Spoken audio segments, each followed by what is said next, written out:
All right, we are live and direct. Bless up, bless up, bless up, Lowell. Bless up, everybody. Everyone tuned in. Bless up, Ebony. Give thanks to everybody tuning in. Give thanks to those who've been attentive.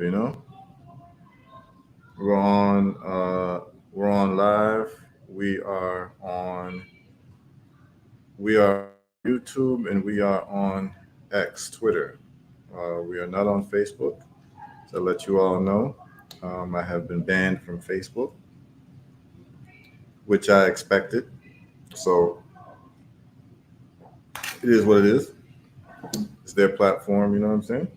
Mark Zuckerberg has a right to keep whoever he wants on his platform. And I guess what I was saying was a little too much for them to take. But what we do know is that everything I was saying came with receipts. And it was really the words of the miscreants and the lying liars. I guess they don't like us to cover their words, right? So, you all are seeing that, Big up, Eyewitness. Big up to you, man. Son, I was looking for you on Facebook earlier today. I could not find you. Yeah. I've been banned off of Facebook. I don't know if they're going to and let me come back. I sent an appeal, but they're probably going to go through all my videos, and they definitely won't let me back. So it is what it is, man. I felt like Facebook was low quality conversations anyway. It is what it is. And as I said yesterday, at some point we have to make a decision to start punishing these platforms for censorship. When we're giving, when people are giving information, it's not even my words, basically, it was basically the words of Fauci, the words of whoever, being used against them. And they said, no more of that. You know what I'm saying? So it is what it is. Everyone should know. And you all saw it in real time. So it's like you see what happens if you shine light on lying liars and miscreants. You all saw what happened with me. Like I said, you can't even find me on there. So all the years of posts that I made, the scientific findings that I shared, and pictures that I had on Facebook is gone. But you must know that if you decide to stand against the beast, you have to know the consequences and be prepared for them, and certainly can't cry about it. Because at the end of the day, we're free to be who we want to be, and we're also free to start our own platforms. So you see, that's the beauty of it to me as a creator, and as our good sister Maget Wade says, she says, criticize by creating. And so I'm not going to sit here and just criticize Facebook without creating my own situations. You know what I'm saying? Um, we can criticize things as much as we want, but just understand that. So let me put it this way. I remember when I was in university.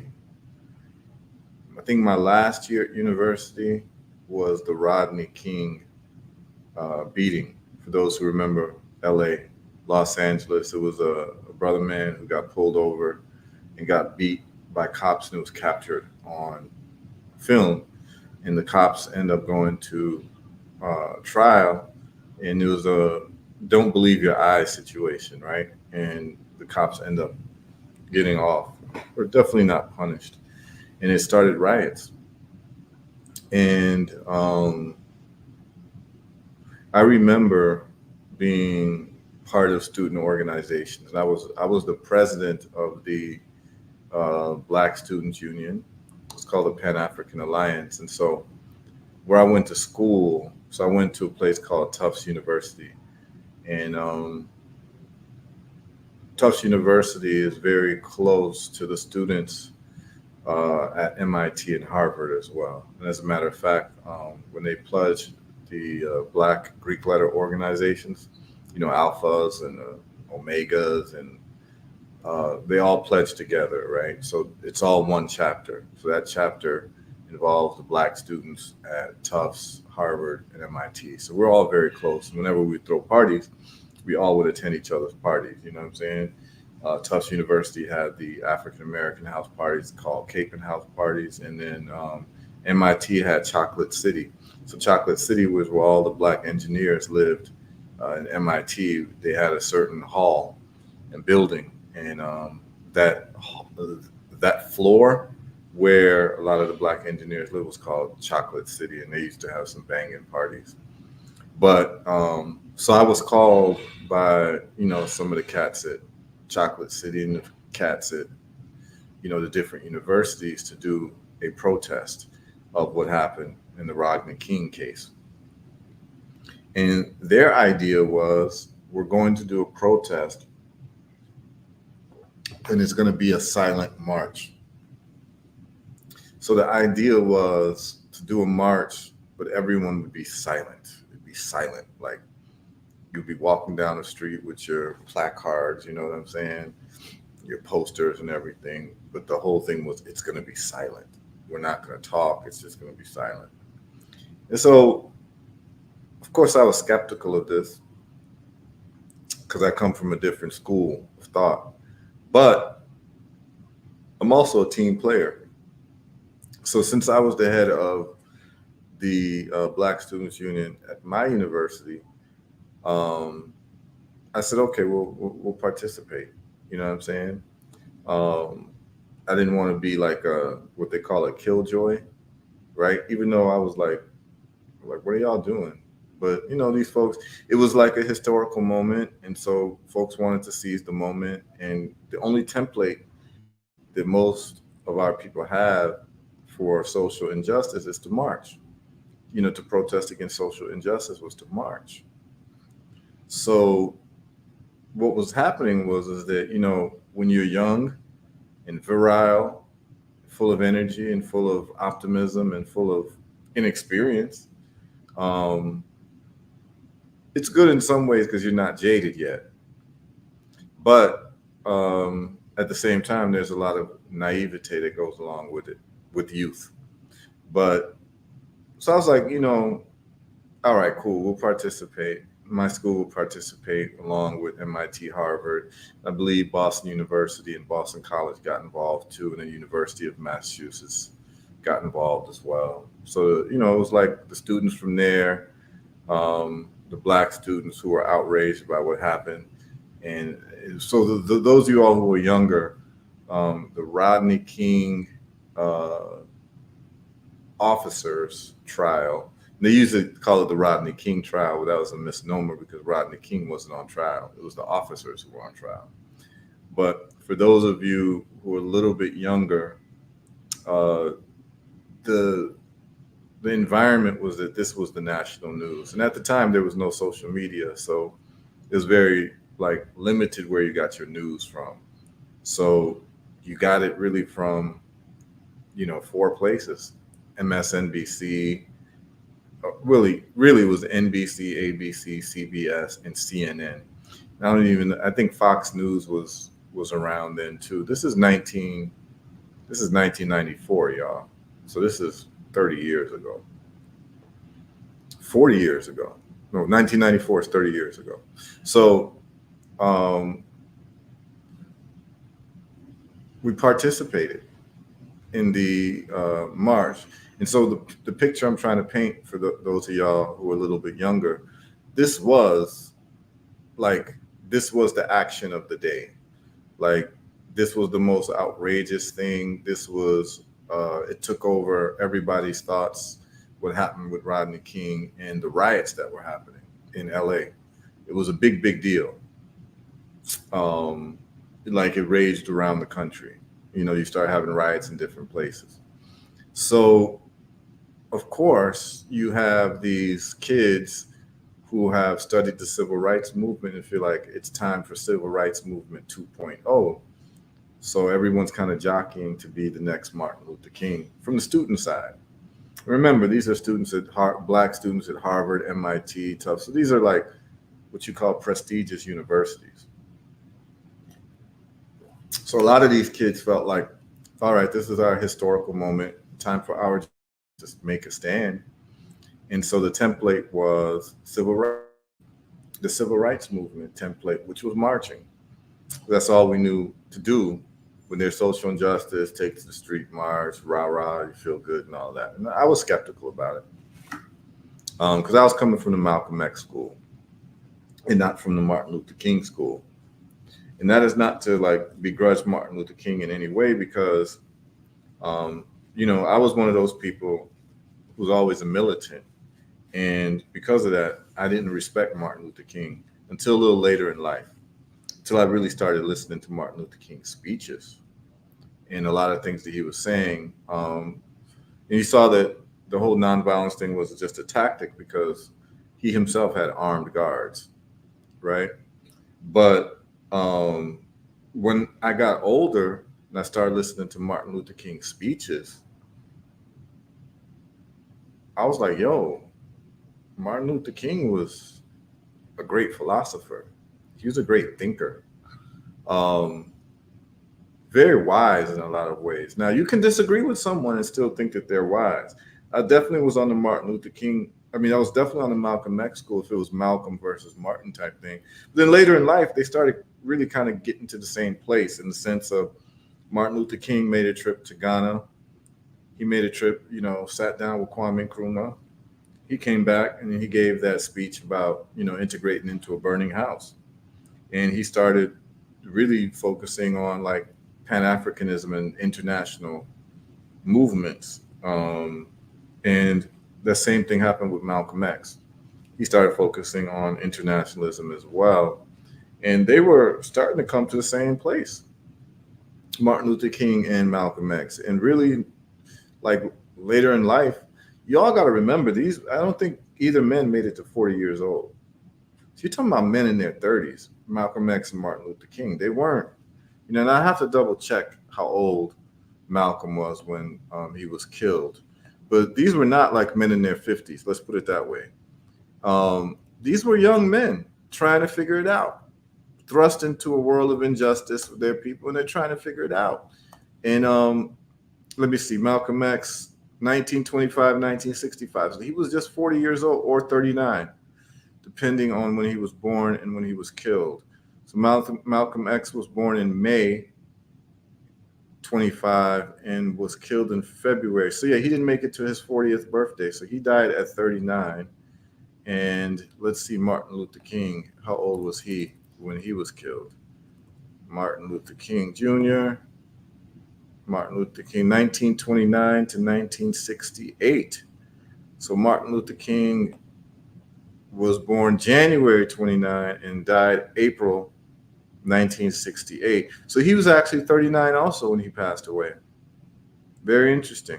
So Malcolm X and Martin Luther King were the same age when they both passed away, 39. So they didn't make it to 40. So these were some very profound men at 39. I mean, think about what you were doing at 39 years old. Yep. Let's go through the comments.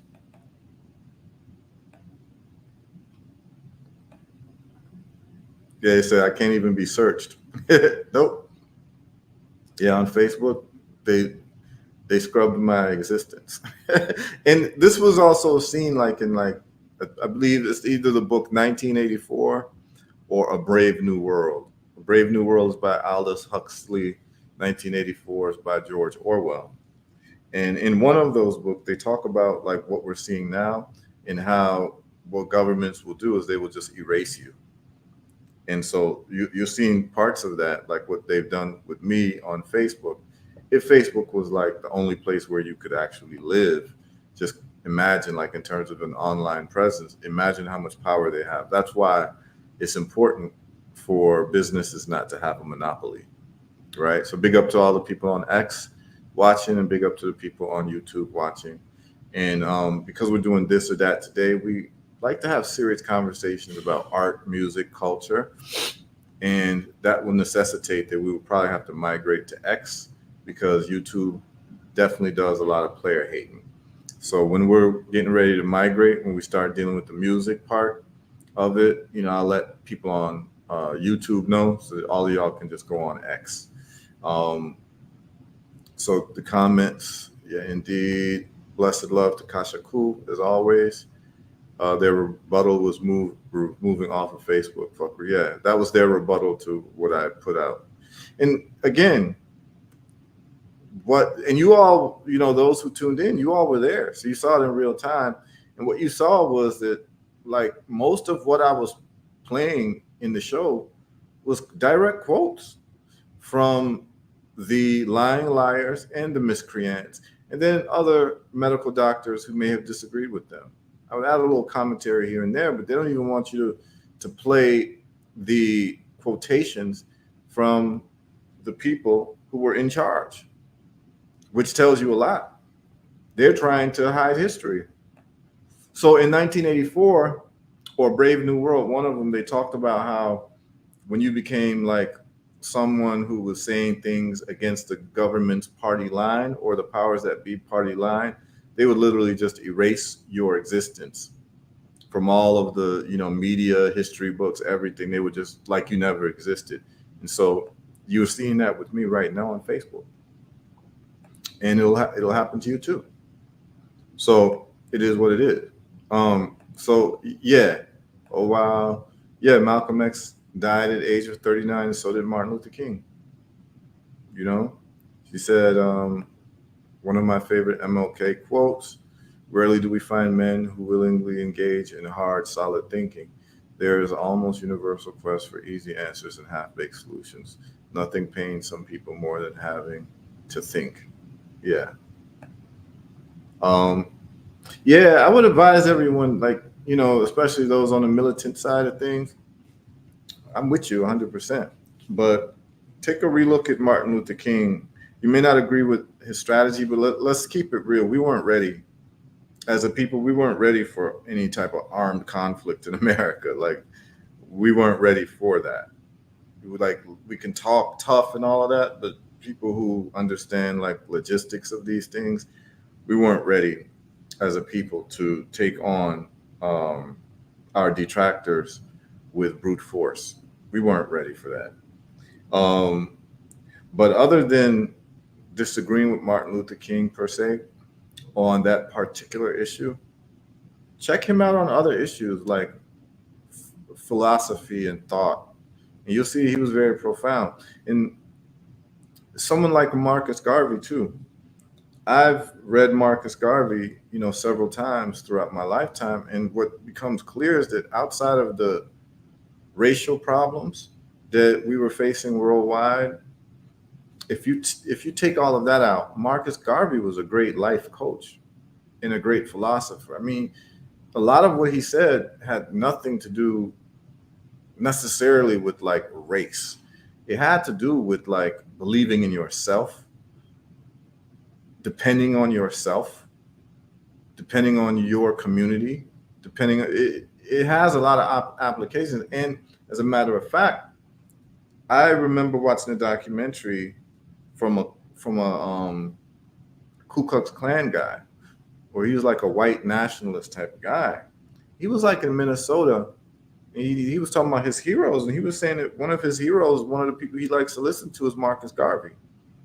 It was really interesting, and he was saying, like, I'm not with Garvey on the race thing per se for black folks, but Marcus Garvey said a lot of things that any human being can learn from. And it was very interesting to watch, like, a white supremacist say that. But he was right. Marcus Garvey is a great life coach if you just want to read what he has to say. Martin Luther King is a great life coach if you want to read what he has to say, and don't just get limited to, like, his "I have a dream" speech. He was dropping a lot of ism. He really was. And of course, Malcolm too. I agree more with Malcolm because I just feel like, there has to be some justice. And based on what happened to our people, you feel like in your heart as a man, you feel vengeance, like you want to participate in some type of vengeance. I think it's normal and natural for any people who've been treated in such a crazy way to want it's just a human emotion, right? So I gravitated towards Malcolm more than Martin Luther King. But as I got older, I started appreciating Martin Luther King a lot more than when I was younger and more emotional. Let's put it that way. You know what I'm saying? Um, Martin Luther King was a great man. I didn't used to feel like that when I was younger, and I was, was this gung ho, like let's go, let's get this thing done. So back to the march, silent march. They were basically young kids who were, a lot of them came from privileged backgrounds, who were basically trying to get their Martin Luther King on during that time. And the Rodney King situation was the opportunity to kind of make their stake known within the generation, right? Because it's a saying that every generation has its like moments and its responsibilities. And so I'm there, and I'm, one of the leaders, reluctantly, because they had, the leaders of each university there, like in front, walking and like with arms around, like basically just getting our Martin Luther King, Ralph Abernathy moment on. You know what I'm saying? Like our whole like, civil rights movement vibe on, and we felt like, wow, we're actually now the drivers of history. The baton has been passed on to us. That was the feeling in the air, and we're standing up for justice in America, racial justice, and we're doing a silent march. I remember walking, and it was thousands of students. This is Boston, 1994, right? So it was thousands of students. And it was students of all different persuasions, all different, cultural backgrounds and everything, because a lot of people saw it. And even the white students were very sympathetic. They were like, this is crazy. So a lot of the students were partaking. So it was thousands and thousands of students. It wasn't just black students, but we were, in the front line. And so I'm there in the front line with my Harvard counterpart, my MIT counterpart, my Boston College counterpart, Boston University, University of University of Massachusetts, and a couple other schools might have, come down too, but those are like 4 or 5 schools I remember. I remember walking, and there was one big building that we passed. I don't know if it was like a bank or whatever. And I remember we stopped traffic. So, one of the things of these marches is that you disrupt civic life. It's called civil disobedience, right? That's one of the tenets of like Martin Luther King's movement, and civil rights movement was civil disobedience. And part of it is that you'd be willing to go to jail for causing civil disturbances. So everyone was like, okay, something may pop off. But I think in the back of most people's minds, at least the leadership, they felt a little bit insulated because it was a silent march. So the whole thing is that we're not going to be violent, right? We're not going to talk. We're just going to just have our signs and walk. And they thought that was going to be fire. So I thought it was a bit neutered, but again, I was a team player. But I remember walking and marching. That's the only protest I've ever been part of. And it was good that I was part of a protest so I can critique it from a participatory point of view instead of someone just on the outside critiquing it, right? I was actually part of it. Like I actually threw myself in it. I was in the front of it and everything, right? With the other counterparts. All right. I remember walking, and there was this big glass building where you could actually see the people working. I remember seeing these like older men in suits and ties stopping and looking outside. I could see it from the glass. It was like a glass building watching us. You could tell that they were like, professional, and it was like and they were probably very wealthy, probably the people who kind of the movers and shakers of Boston, worlds of finance and policy and all of that, right? And I remember watching, and I remember them watching us. So Mutabaruka has a poem, something like sit on the fence, watch you or watch me. So I was watching them watching us. And I remember saying to myself, huh, I'd much rather be them. And what I mean by that is I'd much rather be the person being protested to than the one doing the protesting. Because when you're pro someone or about someone, you're admitting that you're not the one with the power and that they're the ones with the power. And I remember them sitting there watching us, and I know in their minds they were just like, oh, those poor kids, oh, those foolish kids, oh, they, look at them. This isn't that cute. They're marching. You know what I'm saying? It was that type of like you could watch them, and they weren't scared. They weren't like it wasn't anything because I mean we're silent marching. But I remember looking at their faces and saying to myself, I want to be them. I would much rather prefer, and what I mean by them is this: is that in all situations, I would much rather prefer being the one in power being protested against than the one without power doing the protesting. Because by the fact that you're protesting, you're saying that, you see, protesting is the last refuge of the powerless. See, if you've got power, you don't have to protest. So that shaped my life in a lot of ways, is that I'd rather spend my time pursuing power than pursuing fairness. Because when you have the power, you can execute fairness. But when you're trying to pursue fairness, you've already kind of given up your power because you're not going for power. You're going to appeal to the people who already have power without you trying to get power. You're trying to make them exercise their power in a fair way. I think that you will probably spend more effort trying to get powerful people and convincing them to be fair on any given day or just.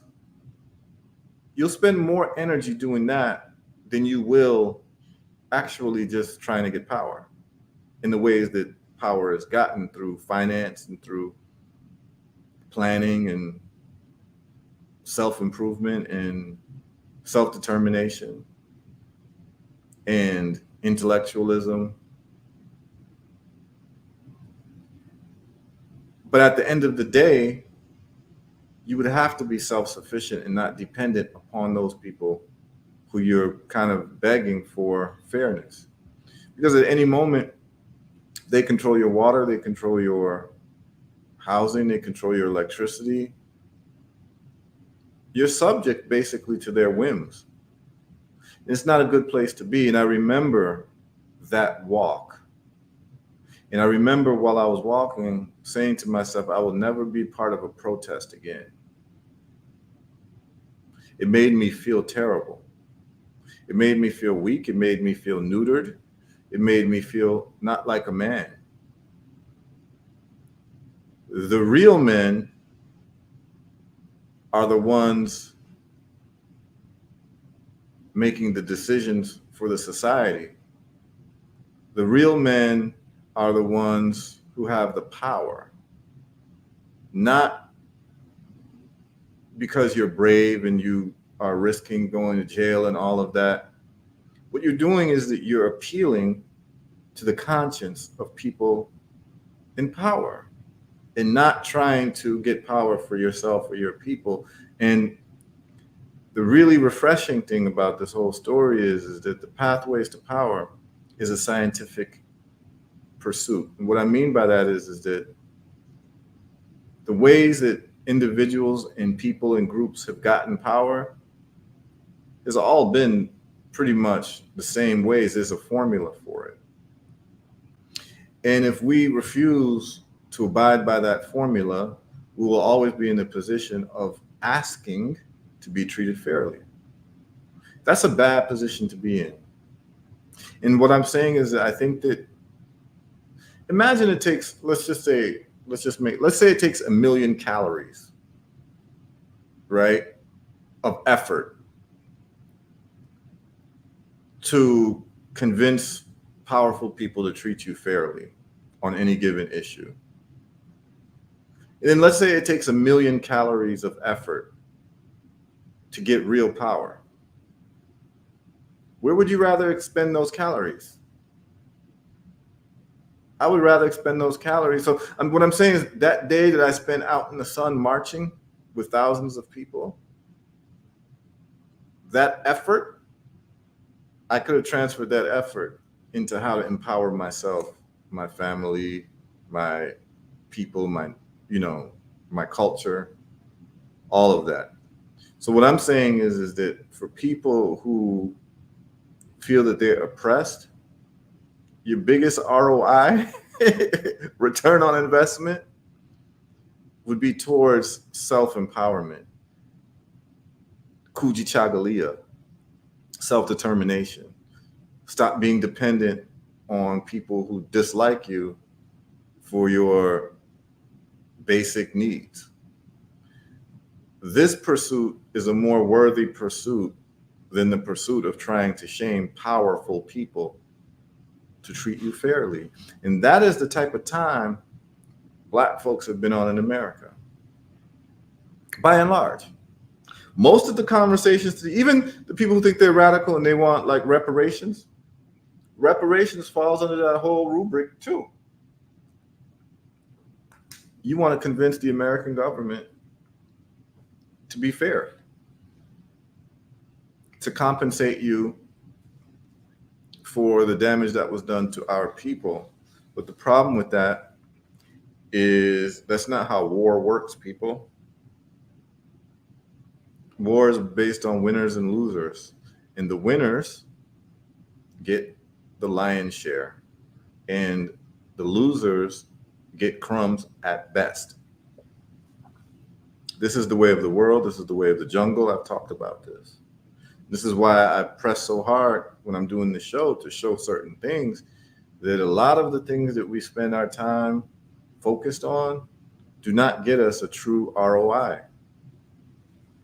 That's what I'm saying. You're going to spend 1,000,000 calories in one direction. Why would it be towards trying to convince powerful people to be fair to you, as opposed to getting power for yourself? And being part of that march, I was deep in it. I saw it. And literally, I'm watching these guys, definitely like millionaires, watching us march, kind of with a smug grin on their face, like, like watching their watch, like, oh, this will be over soon. They went back to their regular scheduled lives. Jason says, that's why I respect ninjas. By the time you figure out they want to kill you, you're dead. Jason, facts. Same reason why I never liked the term Black Lives Matter. I just never get why I have to tell folks my life matters. It just felt like I'm begging people to like me. Strange. Yeah. Family, please like the stream. Yeah. Feel free to like the stream. Folks can call in. I'm going to put that up on Twitter, and I'm going to also put it up on YouTube. All right. Please call in.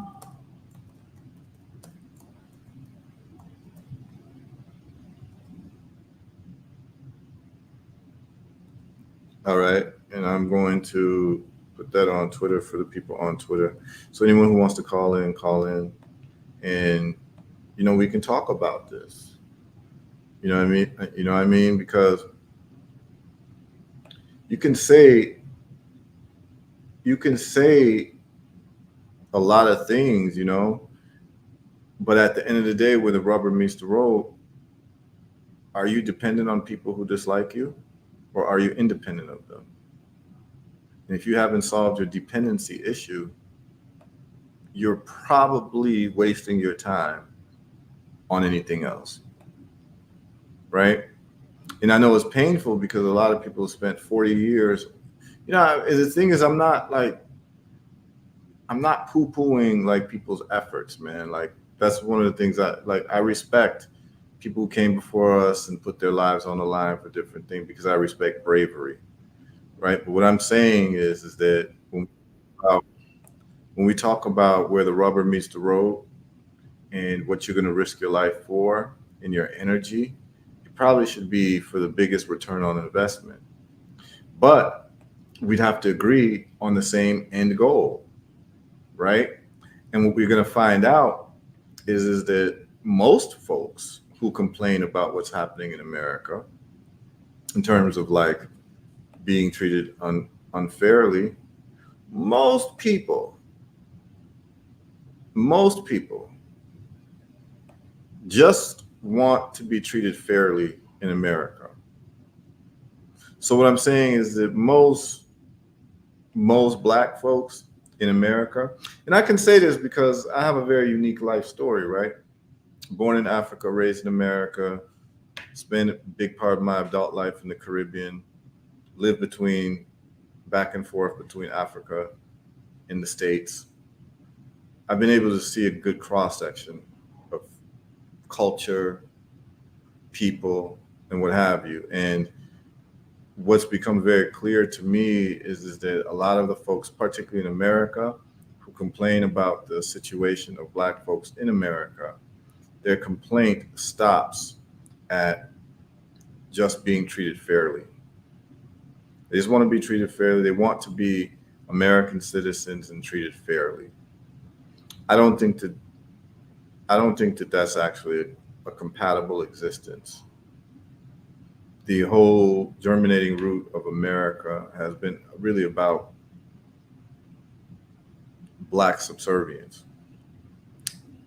So for me, my end goal is not to be treated fairly by other people.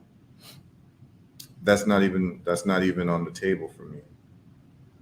My end goal is that we have self-determination and that we are able to manufacture everything that we need and be in a land that is conducive to who we are. That's my, that's the type of time I'm on. And anyone else who's on a different type of time, bless you. Do it your way. But don't ask me to march. I ain't marching. I've already done that. I put my time in. I've experienced it. And I've said, nah, not for me. I'd rather spend my time empowering people.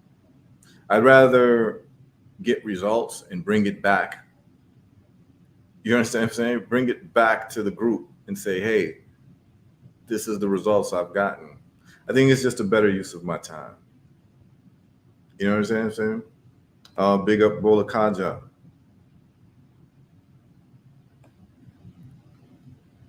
So I think our parents were watching Gandhi and MLK and were attempting to go the path of peace. Yeah, the path of peace. Path of peace. I mean, I think that's an interesting thing. I don't know if we were trying to go the path of peace because, many of those people who wanted to go the path of peace weren't very peaceful with each other. I don't think peace was the issue. I think the issue was that people just want to go along and get along and just be full-fledged American citizens. And the reason why you know that, here's why we know that. And I'm glad that she brought this up. The path of peace. Here's how we know that they were not trying to go the path of peace. I hope y'all are ready. The reason why we know that Martin Luther King was actually more the real deal and more authentic than the rest of the pastors and the rest of the Black civil rights movement is because of one thing. Martin Luther King spoke out against the American government in its initiation of the Vietnam War. And just about to a number, all of the so-called nonviolent pastors and people in the nonviolent movement shunned him and criticized him for going against the US government in their war. But I thought you were nonviolent. You see, you can't have it both ways. You can't preach nonviolence and be pro-Vietnam War. And that's what was so crazy was that Martin Luther King was like, we're doing a nonviolent movement. Of course, I'm going to be anti-war, and I don't think it's a just war anyway. But the other ministers and pastors and all of that, who really on the payroll, they told Martin Luther King to shut up about the Vietnam War. These were people talking nonviolence for Black folks, but it's okay if the US government is violent to another group of people. You see, this is how you see, like, most people were upset about the violence that America was meting out on them, but they don't have any problems with American foreign policy. They just want to be full-fledged Americans. So they don't care about the wars America gets into and the damage America does to other people. They just want America to treat them like Americans, which means don't attack us. Go attack other people. Like, you can do that, but don't attack us. And Martin Luther King, that's why he said injustice somewhere is injustice everywhere.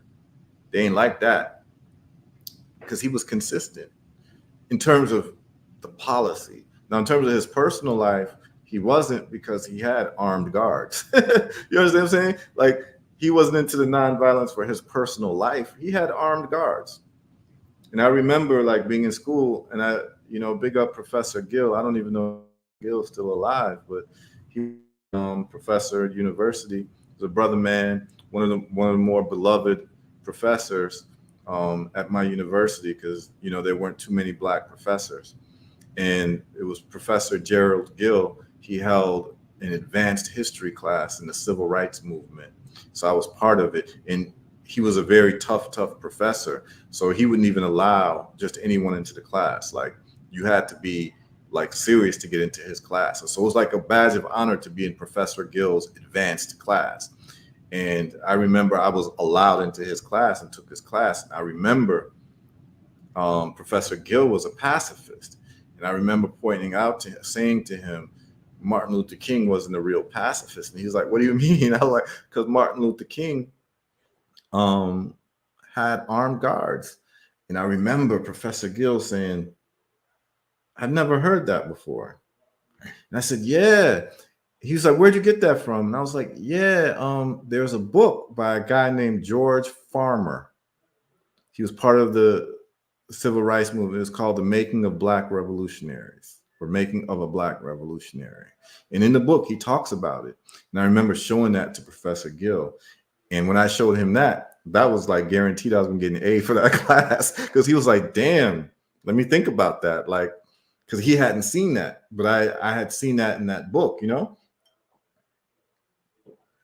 But of course, you had to protect your life. But at the end of the day, Martin Luther King was consistent in terms of governmental policy around violence. You have to understand that when it comes to, James Farmer. Yeah, it was James Farmer. That's what I said. It was James Farmer. Yeah, it's called The Making of a Black Revolutionary. In the book, he talks about it. So yeah, big up highlights. Yeah, it was James Farmer. I think that's what I said. Did I say James Farmer, or did I say another name? But she says that's what got Martin Luther King killed. That's why I respected Muhammad Ali. Yes, Muhammad Ali was a legend for giving all up, not fight a war for folks who oppressed his people. Without actually knowing Gandhi, his power wasn't peace. It was millions of Indians that would get violent if he didn't stop them. He tried diplomacy, that was his power, and hunger striking. Yeah. Yep. So that'd be, yeah. So it was more of a strategy, y'all. Not necessarily a way of life. But I remember looking at that, and I remember the students around me, and when you're young and you can feel the electricity in the air and you just want to be part of something and do something, and they felt like they were doing something. The problem is this, is that if the youth get guided in a certain direction, all that energy, all that youthfulness can be wasted on things that don't get a return on investment. And like I always say, at some point, the adults have to enter the room. What I mean by that is, what is it that we really want? And then what you're going to find is, and the reason why I ask that question is because in every single thing that I do, I use what you call first principles thinking. And the only way that you can do first principles thinking is to reverse engineer success. Other words, to work your way backwards. So, other words, what does the ultimate success look like to you? And then once we agree that my vision of ultimate success and your vision of ultimate success are congruent, now we work our way backwards as to all the things that we would need to do to get to that point.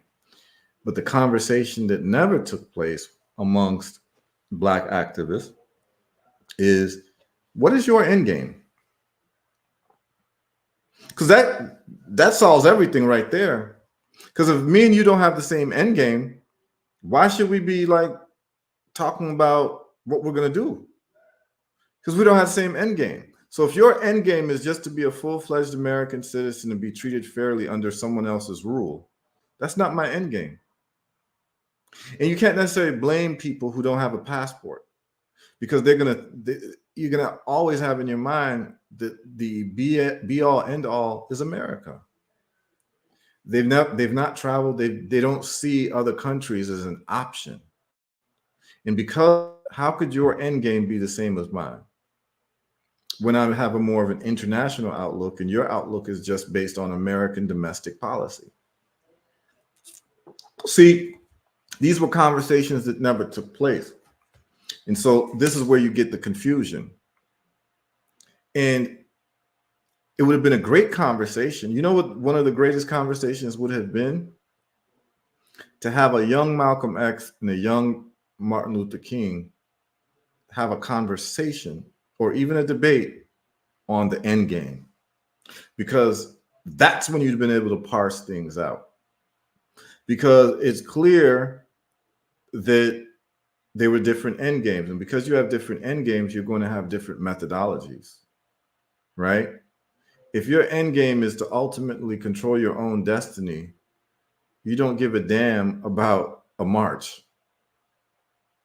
Because all a march is trying to do is you're trying to shame a people who are shameless. Shame only works with people who actually respect shame.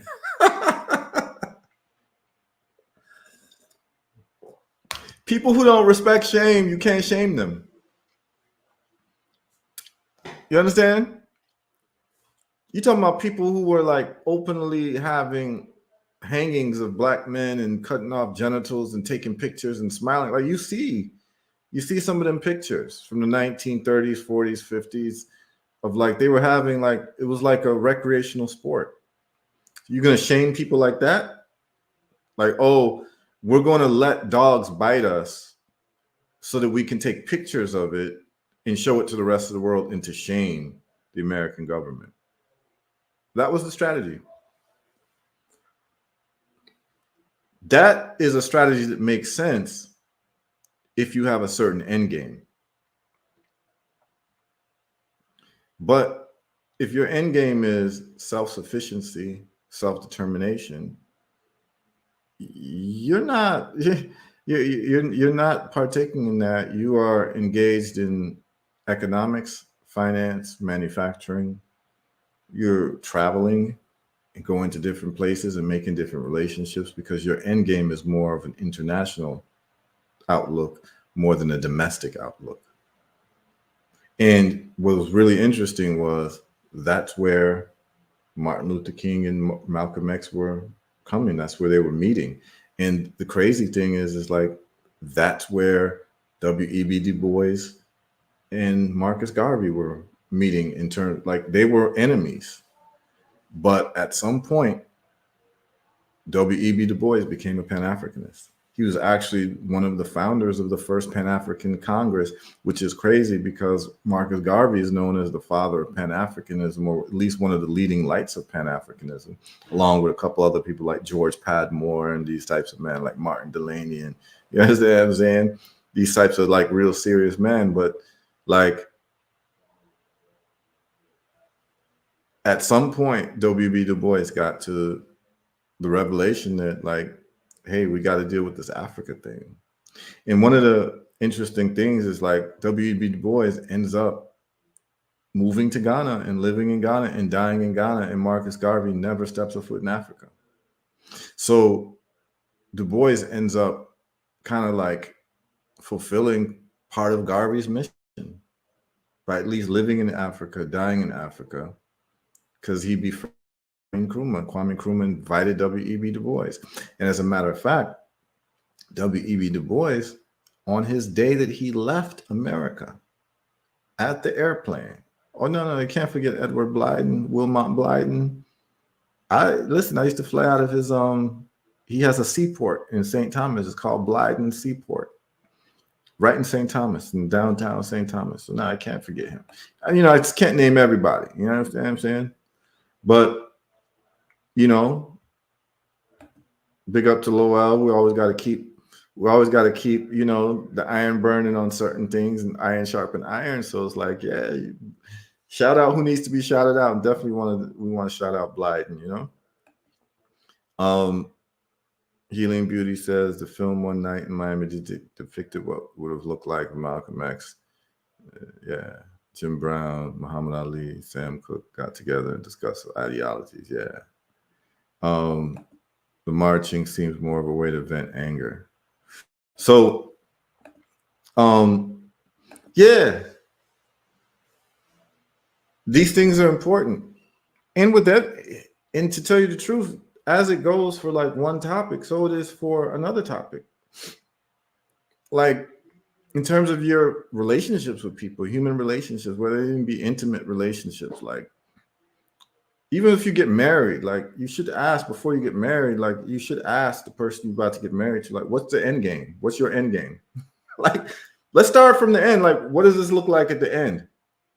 What is the desired, and does it match with my desired end and game?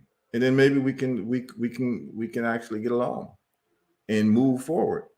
But when two people get together and they have different end games, it's a disaster. So conversations about end games are important. If you go into business with somebody, have a business partner, you and the partner got to talk about what's the end game here. What's the goal? And if we're not on the same page in terms of the end game, at some point, there's going to be conflict and disaster. You understand? So end games are very important. Now, I'm not sure how we got into this conversation about that march. I don't remember how we got. I knew it was relevant to something, but today is this or that. Every Thursday we do this or that, and this or that has been very, very helpful for me in terms of understanding some people and actually gaining insight on a lot of different topics. And so I think one of the this or that's, and someone contacted me about it, was when we talked about S corporation versus LLC versus C corporation. And we talked about that, and a lot of people got a lot out of it. So if you want to know more about that, this or that conversation, I spelled it out last week or 2 weeks ago, right?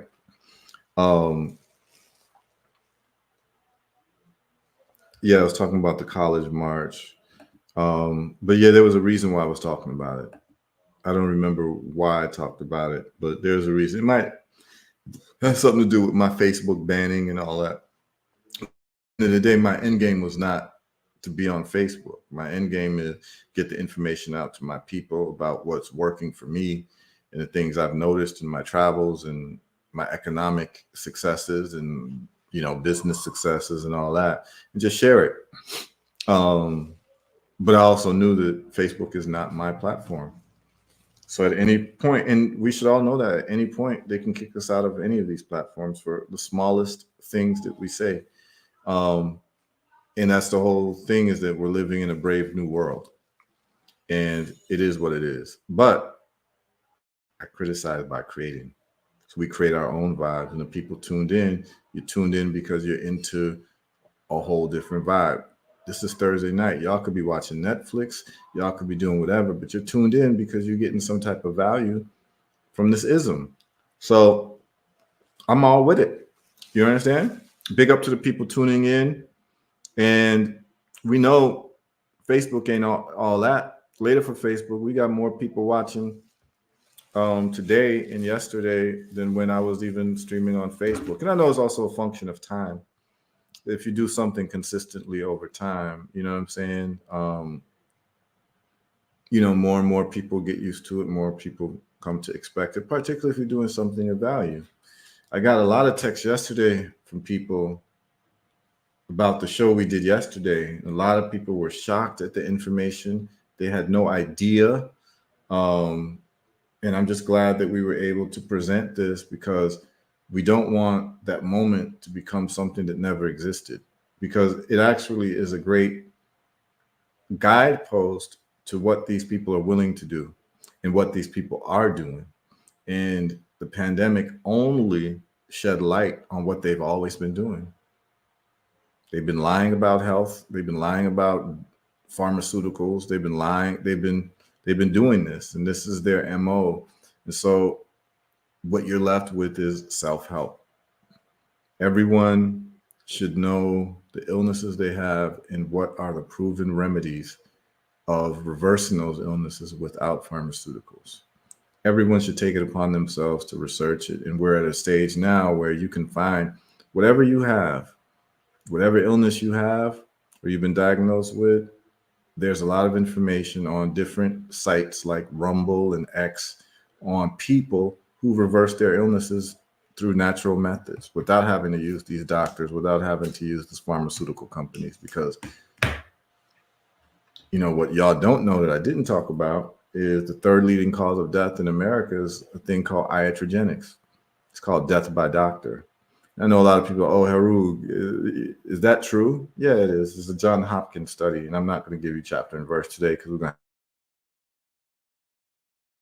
to cover that next week. So, the Rodney King, yeah, that was part of the conversation. And this makes me think of Keedy now. For years, he had his own platform where folks all went to Facebook. Yeah. Bad is and oh, this or that, Super Julie. Okay, so Kasha Ku asked a very, very important question for this or that. And a lot of people aren't going to be able to answer this because not a lot of you all are privileged enough to get into boutique mangoes. Sorry to say it, but that's just the truth. And we got a call. We got the aeronautical engineer in the house. Jason, what's up? I'm here, my brother, just tuning in as we just finished some backyard exercise. I want to just come on live and show you some love to keep on sharing the positive information that we need. You see, because there's a saying that if they're not attacking you for what you're doing, you're probably not doing enough. Yeah, I know what it's like to have. I think I'm currently blocked on TikTok and a couple other places for information that I've shared. They've been, I know what it's like to be shadow banned. I know what it's like to have Trojan horses put on my computer for sharing information from as early as like 1997 when I was on Bigfoot. I was on using Netscape 96. Okay. My email was on bigfoot.com and all of this stuff back then. So I know what it's like. And that's because what? You're doing the work. Yeah, man, I don't feel no way about it. I'm good. Like, I'm really cool, I'm cool. Your tribe is here. We just want you to know we here no matter where you at. It doesn't matter if it's got to be a conference call on a phone line. Yeah, man. It doesn't matter if we got to meet up on Telegram or WhatsApp. Yeah, man. It's going to go down. You understand? Yeah, man. Give thanks, Give thanks for all of that, man. Yes, I wanted to have that. I said, let me call in and just show the brother that we here, we always gonna be here. We understand the mission. It doesn't Yeah. matter what by any means necessary, Yeah. the mission Absolutely. will succeed. Yeah, man. Give thanks, man. It's always good to hear that. You know, it's always good to hear the encouragement. And the thing is like people like us, we're gonna do this anyway. You know what I mean? We're Uh, gonna do this anyway. You understand? uh, All right, I got a question for you. Go ahead. You wake up tomorrow and you have a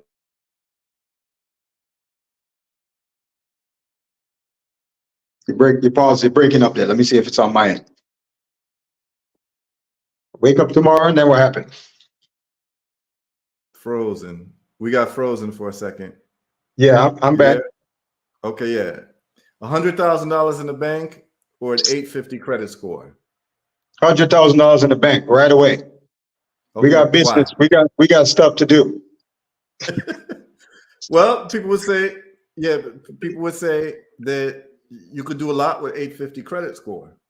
Nah, you got to go beg somebody else for something with that. I already got the 100 grand. I don't need to beg anybody. I like the way you're thinking. That's how I I like think. the way I'm ready to move with the 100 grand. We hit the road right away. I don't have to beg and wait for approval. Okay. Okay, hold on. We got some people. We got some people got some different ideas. Some people saying 850 credit score. Credit score if you're investing. Okay, this is going to be an interesting piece of the conversation. Ebony. Now, Ebony gives me the vibes that she's about her money. Because when we're talking about being a landlord, she had no problem kicking people out. So, Ebony, I want to hear from you. Feel free to call in, Ebony. I'd like to hear between what you got to say between you and Josh Sun, and also Healing Beauty, if you want to come in as well. She says credit score if you're investing, but you know you can invest the 100,000 too. So it's not like you can't use the 100,000 to invest. But I definitely want to hear people's opinions on that. An 850 credit score, which is a perfect credit score, or $100,000. I, And what I want to hear from the people say, I, if I, 850, what are you going to do with the 850? Like, what are the steps you're going to take? What are you going to do with it? And then with the 100,000, what are you going to do with it? Because of course, you're not going to buy a car with it. You're going to use it to try to flip that money so that you can try to live off that money in some type of way, right? that's So, right. so with 100,000, so let's talk about it real. Let's talk about it real, like real. Josh Son gets $100,000 tomorrow in his bank account. What are you going to do That's with right. it? How are you going to allocate it?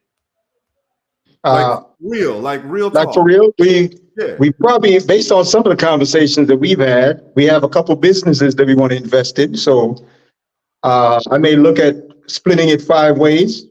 20 Okay. grand. We got some stuff in Rwanda. We got stuff in Gambia. Maybe things back in Ghana with the block making different companies that we're talking about, right? They may Yeah. want to invest $20,000 each into 5 different companies in 5 different countries with the Okay. other So partners. that's what you would do. You would invest $20,000 each into 5 different companies. Correct. Because Okay. we're laying the foundation upon which we know in several years to come could easily become $1 billion corporations each. Okay. And so, I'd rather invest it in getting the ideas that we've been talking about that need funding off the ground. okay. And so let's talk about some of the companies that you would be interested in and excited about. So just name. Airplane parts, airplane and then automotive manufacturing Mm-hmm. parts company. Mm-hmm. Oh, and by the way, there is some movement on that, and we can discuss that as well. Mhm. We're actually looking for a space now. Right. Um, we We've we need to discussed find a the block space. making, Yeah. expanding the cistern company, dealing with cisterns. Mm-hmm. Uh, you have a block making company, Okay. which we can expand off of that into a separate hemp farm. Remember we Okay. discussed hemp farm, the products, the byproducts, and then also for the hempcrete Okay. to So make you want even to a do some different kind of hempcrete. blocks with hempcrete. Okay. So you would do the 3D printing, Yeah, 20,000. Then you definitely. would do block making, 20,000. Mhm. Okay. And what else you got? The You got cistern, making cisterns or different okay. rain So catchment systems for countries that are okay. experiencing drought or have ways of capturing water. Water is the number one thing. As you know, I have a water business with the Kangen. Water is going to be part of my solution no matter where I go. So whether Okay. we're providing water and or helping to clean up already dirty water so people Okay. can have clean drinking water. Over 2.5 billion people worldwide don't have clean drinking water every day. So that's a crucial part of my health Okay. and wellness infrastructure plan. Okay. So that's number three. Mhm. Okay. What's the other two? We have technology training facilities, especially in engineering. As me, myself being an engineering, aerospace engineer, funding and having different training facilities, especially for the youth in the different countries to teach them about engineering, science, engineering, technology, and math, and how to Okay. apply that in the emerging world for manufacturing, where everything from computer coding all the Okay. way up to actual engineering principles. Okay. So that's training. Okay. And what's the fifth one? Fifth one is holistic health and wellness. As you know, I'm into the herbs, health and healing as well, natural modalities of healing, from natural herbology to movement systems, Okay. qigong, earth grounding, all of that, So cleansing and you purification. use the 20,000 for the business that you have already. Yes, And correct. will To you use the expand 20? that globally and get things certified in other countries like the FDA at Ghana and so things like that. Okay. So So we can you get the use products that on the money. shelf Okay. You use the money to try to get the products in different places internationally for as some well of as the the little bit services, as well marketing as the and services. okay. All right. And so now you've put 20,000 into each of them. What type of return on investment are you looking for to keep that money going? At least if you can get well, you have to put a timeline in, like the first 5 years. If you can Yeah, get yeah, 5 years. Let's give it a 5 year window. Uh, what type of return on investment are you looking for that you would feel like, okay, I made some good investments? in 5 years, it should Hmm. definitely at least get 100 grand or more back. It's five Okay. times. I want a 5x it. Okay. So If you're looking for a 5x in five at years? minimum, yes. Oh yeah. In 5 years, if I invest 20 grand in something and I don't make $100,000 in 5 years, to me that's not really that good of an investment. You waiting Okay. a long. That's a long. That's a good Okay. run. Okay. All And right. I So think yeah, you that's have I that. think that might be on the, I don't think that's overly aggressive. I think that's more Okay. conservative. I think that's actually conservative. All right. So you'd be using the cash to just put into businesses, and these businesses would be cash flow positive businesses. Right. But because some of them, as we know, are startups, that's why I'm being more conservative in the first 5 years. Okay. Because we understand when you start a business initially, the first couple of years, sometimes you don't have immediate cash return. You're still maybe investing. Right. You might actually need to put another infusion of money in behind that to keep things, still doing some Okay. R&D. So that's why I'm saying 5 years, if at least you made 100 grand, Okay. at that point you should be breaking even and start generating some profits in 5 years. All right. That's very interesting. And you got a plan. And this is the thing. So usually when people get a windfall of money, they don't know what to do with it. Oh no, no, no. I got lots of They don't have like specific no. things like what's pleasurable to hear from you is that you have specific things that you would Oh, put yeah. the money Yeah, into. there's things already on the vision board, already written Right. out. Right. Oh, Right. yeah. And it's not like in nothing that you mentioned was a liability. Everything was an asset. A business is an asset if it's operating correctly, right? It's Right. an asset which then generates more money for you. And the thing is that you diversify. So you didn't put it all into one business, you put it That's into correct. different businesses. So That's correct. I think those are some pretty good principles. I'd love to hear from the people who would say an 850 credit score. Now, if you say an 850 credit score, there are things that you're going to have to know how to do with an 850 credit score. Like it's not just you just get an 850 credit score and all of a sudden you're moving and shaking, right? But with an 850 credit score, you certainly can get credit cards, Oh yeah. at least $250,000 worth of credit cards. You certainly can qualify for lower interest housing in terms of buying houses and all of that. So it depends on your approach with that 850 credit score, where it is possible with an 850 credit score, you're able to get more capital than $100,000, as I said, with the credit card. But the Right. difference is you owe that money. Right. And I understand that game too. I mean, you could use Yeah. yourself at that point, you could use yourself as a surety for a corporation and then use the corporation to go get $500,000. Yeah. But that's Yeah. going to take a lot more steps and Yeah. approvals and all that other stuff.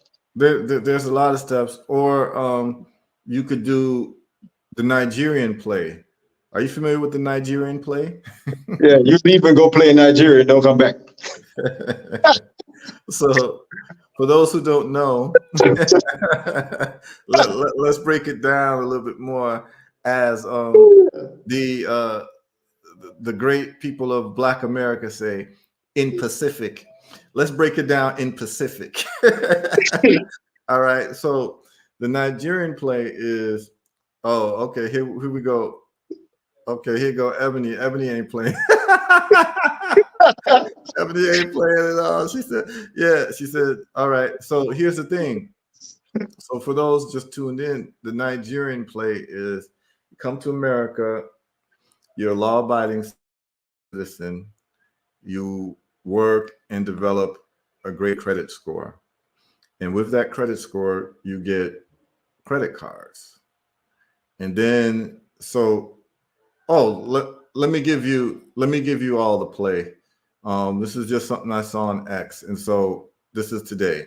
So this is from a Chinese person.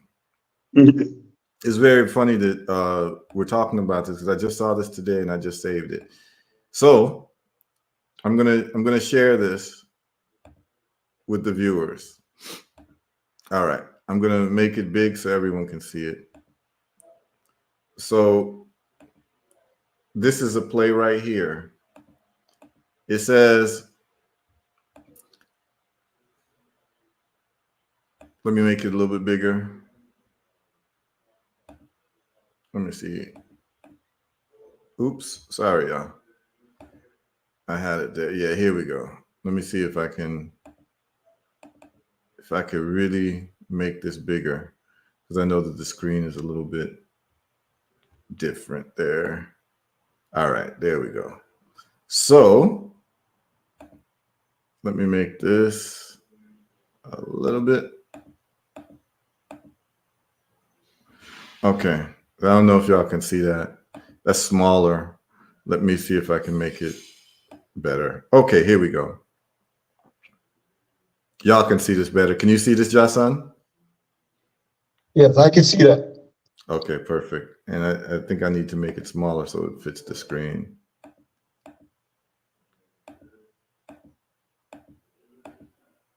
Okay, let's do this. All right. So I maxed out 1 million on my credit cards and fled the USA. Fellow netizens, I'm graduating from university and about to leave.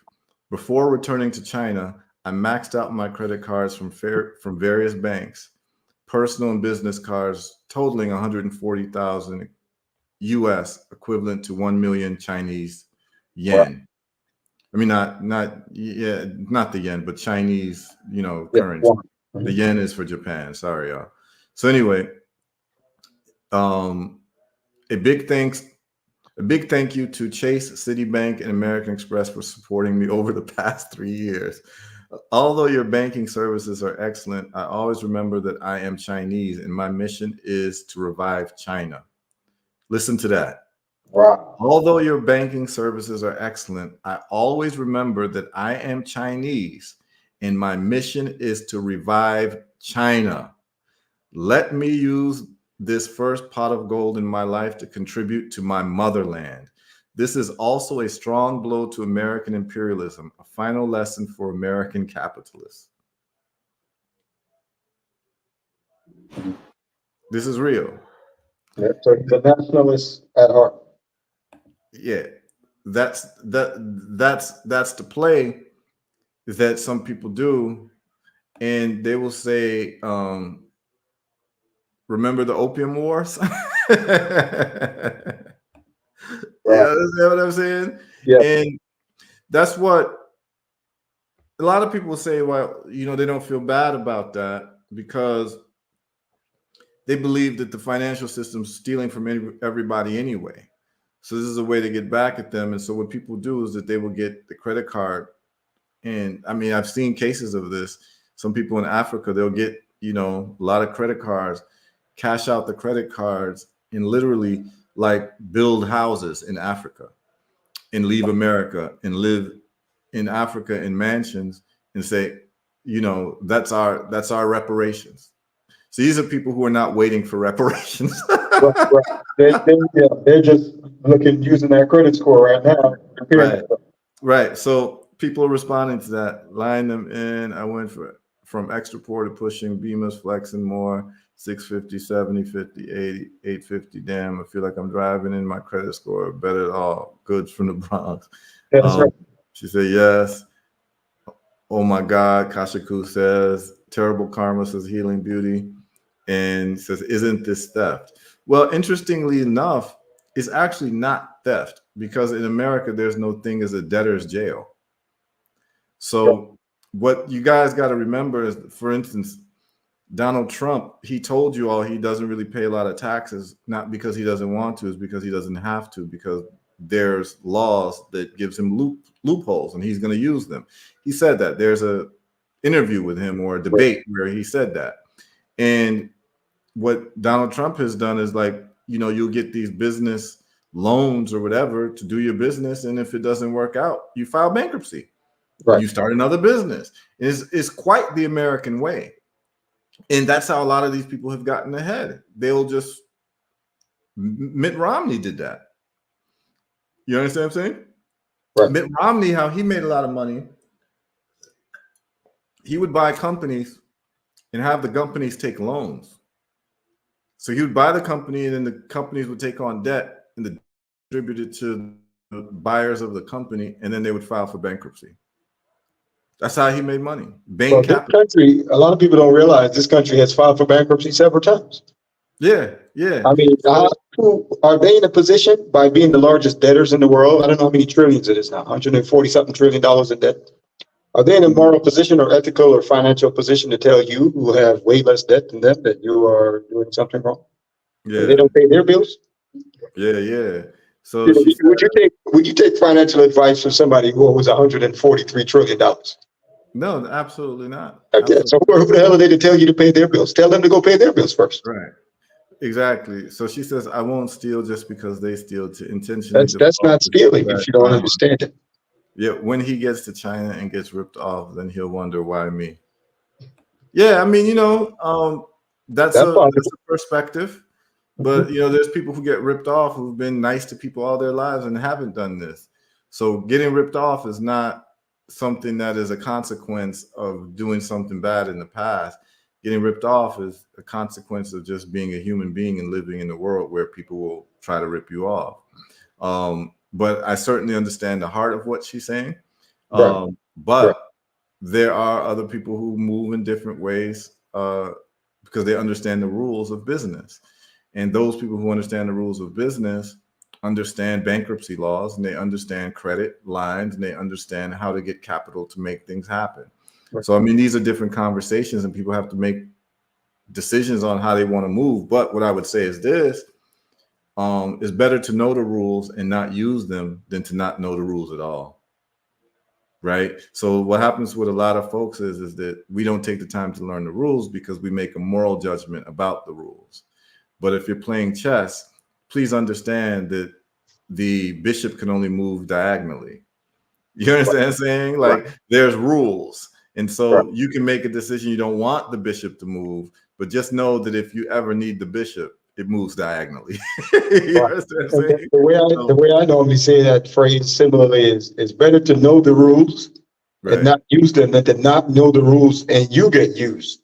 Yes, exactly. And that's what's happening to most people in poverty, by the way, is that most people in poverty don't know the rules. Right. And they're being used in ways that they have no idea about. They have no idea that every single thing going on in terms of the way that they tax people. So for instance, I'll give an example. like where I live in the United States, it's high property taxes. But you do get a lot in return for your property taxes. Where I Right. live, it's very clean, it's very beautiful. They take care of the grounds. There's all these beautiful parks and all of it. But at the same time, you want to minimize your taxes. Like people who start making money, that is one of the things that you have to ask yourself is how can I keep most of it and not have to pay taxes? Now, so for instance, there's a law in Florida that a lot of people don't know about. And that law was, I've talked about it before, it was actually part of the bar exam that I took when I, had to get a license to be a lawyer. Right. And it's about basically getting agricultural exemption for the property that you live in. And there are certain rules. And when you get an agricultural exemption, your property taxes go down by like 90%. Right. So in Florida, at the time, I don't know if they changed the law. If you had like one cow or one horse on your property, you could get a property tax exemption, Wow. That's right. right? Or if you grow an orchard, a fruit orchard, Right. and feed yourself and start a business, you can get a property tax exemption. That's right. So because I know that, I've been able to save thousands of dollars in real estate taxes, whereas my neighbors are paying 100% in real estate taxes because they ain't growing no food. This is part of like understanding the rules. And that's why wealthy people, either they understand the rules or they hire lawyers who understand the rules so that they That's can right. hold on to their money. But a lot of us are not even playing checkers. We don't even understand the board game that we're playing, and we end up throwing away money because we don't understand the rules of the society that we live in. And you find that the people who've been successful in a society, they understand the rules. And so they don't have any moral judgments on filing bankruptcy. They'll file bankruptcy tomorrow, start another business, and file another bankruptcy if it doesn't work because they understand the system and how the system works. And what happens after generations is that person's family is taken care of, and their children never have to struggle. They never have to go through the pain of what your children have to go through because they took time to learn the rules of the society that they're living in, and you didn't. Right. So the amount of money that I pay in property taxes is probably 90% less than what my neighbors pay. So with that extra money, I can invest in other things. And that's why my family will always be better off than theirs. Right. Because with that extra money, I can put it in Bitcoin. I can put it in these companies we're talking about. And then it springs more money. That's just because I understand the rules. It's important to know the rules of the society you live in. And then you make a decision as to what you want to do with the rules. Yeah. Now, the first Based time, on I'm your glad you brought that up. Of course, I don't know if you remember, I used to be up the road back in 2008 when I worked for Sikorsky, Pratt and Whitney down there. I stayed a couple lights up above PGA Boulevard on US 1 there, and I saw the prices of homes and properties. But the first time I heard about the rules you're talking about there, I worked with a gentleman in Fort Worth, Texas. I think it was around the same time the Nichols was out there for F-16s, and he bought a brand new, I think it was a Ford Excursion or something, and the big vehicle that came out, huge. And he bought that to pull his horse. He had a horse trailer that he just bought. But he had to upgrade his vehicle. His pickup truck wasn't powerful enough, so he bought this big Excursion. And he was telling me that he wrote it off as farm equipment. And because he wrote it on as farm equipment, along with the horse and the horse carriage and all this stuff, he got like almost 75–80% of the money back from the IRS. Right. That they allowed him to write off almost the entire purchase of this Excursion, plus the horse carriage, plus other things for the horse. He bought 2 wild turkeys or something, I forget they were called. These big birds, they look like ostriches, but they weren't ostrich, I forget. And he bought these birds, and by having the horse and the 2 birds in the county he was living in, Fort Worth, Texas, he qualified as a farm. Right. And so that's how he was able to write off everything he bought from that day forward. Was all farming equipment. It doesn't matter what he bought; it was considered farming supplies, farming equipment. Yep. And that's understanding the rules. So like it's funny you bring that up, Justin, because it was about a month and a half ago I made a Facebook post. And I was just looking at the tax code, right, around business write-offs. And it says very clearly that, anything that is used to further your business and you can like is legitimate to further your business can be written off as a business expense. It's Mhm. very clear. And so what became very clear to me is that, wow, because I have a situation in my house where my wife is the queen of compost. Oh, yeah. She's really, really big on compost. She's good at it too. Yeah, she's really good at compost, right? So every piece of organic food, and what I mean by organic, I mean carbon-based food, um, we put in the compost. We have, compost. She's the one who really got me used to it, and so she makes all this beautiful compost, right? Yeah, Well, guess what? Because we have a business as a farm, that's right. as the agriculture designation, and I have an LLC under the name, for the farm. Right. That means that all my groceries that I buy can literally be a tax write-off Correct. because I use the groceries to make compost, which then I put on my plants to help the plants grow. Correct. So this is like a little heads up for the people watching is that you literally, and here's some ism right now for the people. I hope y'all are taking notes, and we love to drop this ism on y'all, and this is why this is the #1 show on the planet. The reason is this: we're giving you things that are actionable every day. So Well, here's what you do. Here's the play. The play is you buy some pots. Some pots. I don't care if you live in an apartment. that's right. You buy some pots and you start an LLC and put it as an S corporation. So an LLC with an S corporation election. The S corporation allows you not to have to pay self-employment taxes. So your taxes become very low. Okay. With these pots, you put some soil in the pots and you start growing some onions, some carrots, and you can get dwarf fruit trees. So Right. like you can get dwarf papaya trees that grow like 2 feet tall, but they can grow in pots. And these expenses that you use for making the food that you're going to sell to your neighbor or sell to me, sell to Jason, we can get a receipt going, Mhm. right? We can get a Invoice. receipt going, an Invoice. invoice going. We can get all that going. That you're gonna ship me a papaya. This is what we can all do. All the people tuned in right now, we can all literally do this with each other. And what you do is with that LLC, all your groceries now can be compostable. So what people don't know is cardboard is also a part of compost. Yes. So even if you buy packaged food, as long as you're using the cardboard, that can be compostable. It, you can say that the food that you had, you use for compost, banana peels, all that stuff. Right. Yeah. Trimmings, all Well, trimmings, everything. We do yeah, that. We do that here as well. yeah. Right. So guess what now? Your hundreds of dollars you pay in a month for groceries can be a tax write-off because you need those groceries to make compost for your food growing business. Yes. That's a pre-compostable item. Yes. So now it's a tax write-off. Your groceries have now become a tax write-off. It's a tax deduction from whatever your tax bill be, where you can actually get money back from the government for feeding yourself. Right. So just this alone, we could just stop the show. Everyone's got value today. Everyone got value from the show today to show you all. And we literally could just do it with each other. You could just have a receipt of selling something to your neighbor, and you now have a business. And this is the repair nation that you could do without begging anybody. Exactly. The repair nation. Yeah.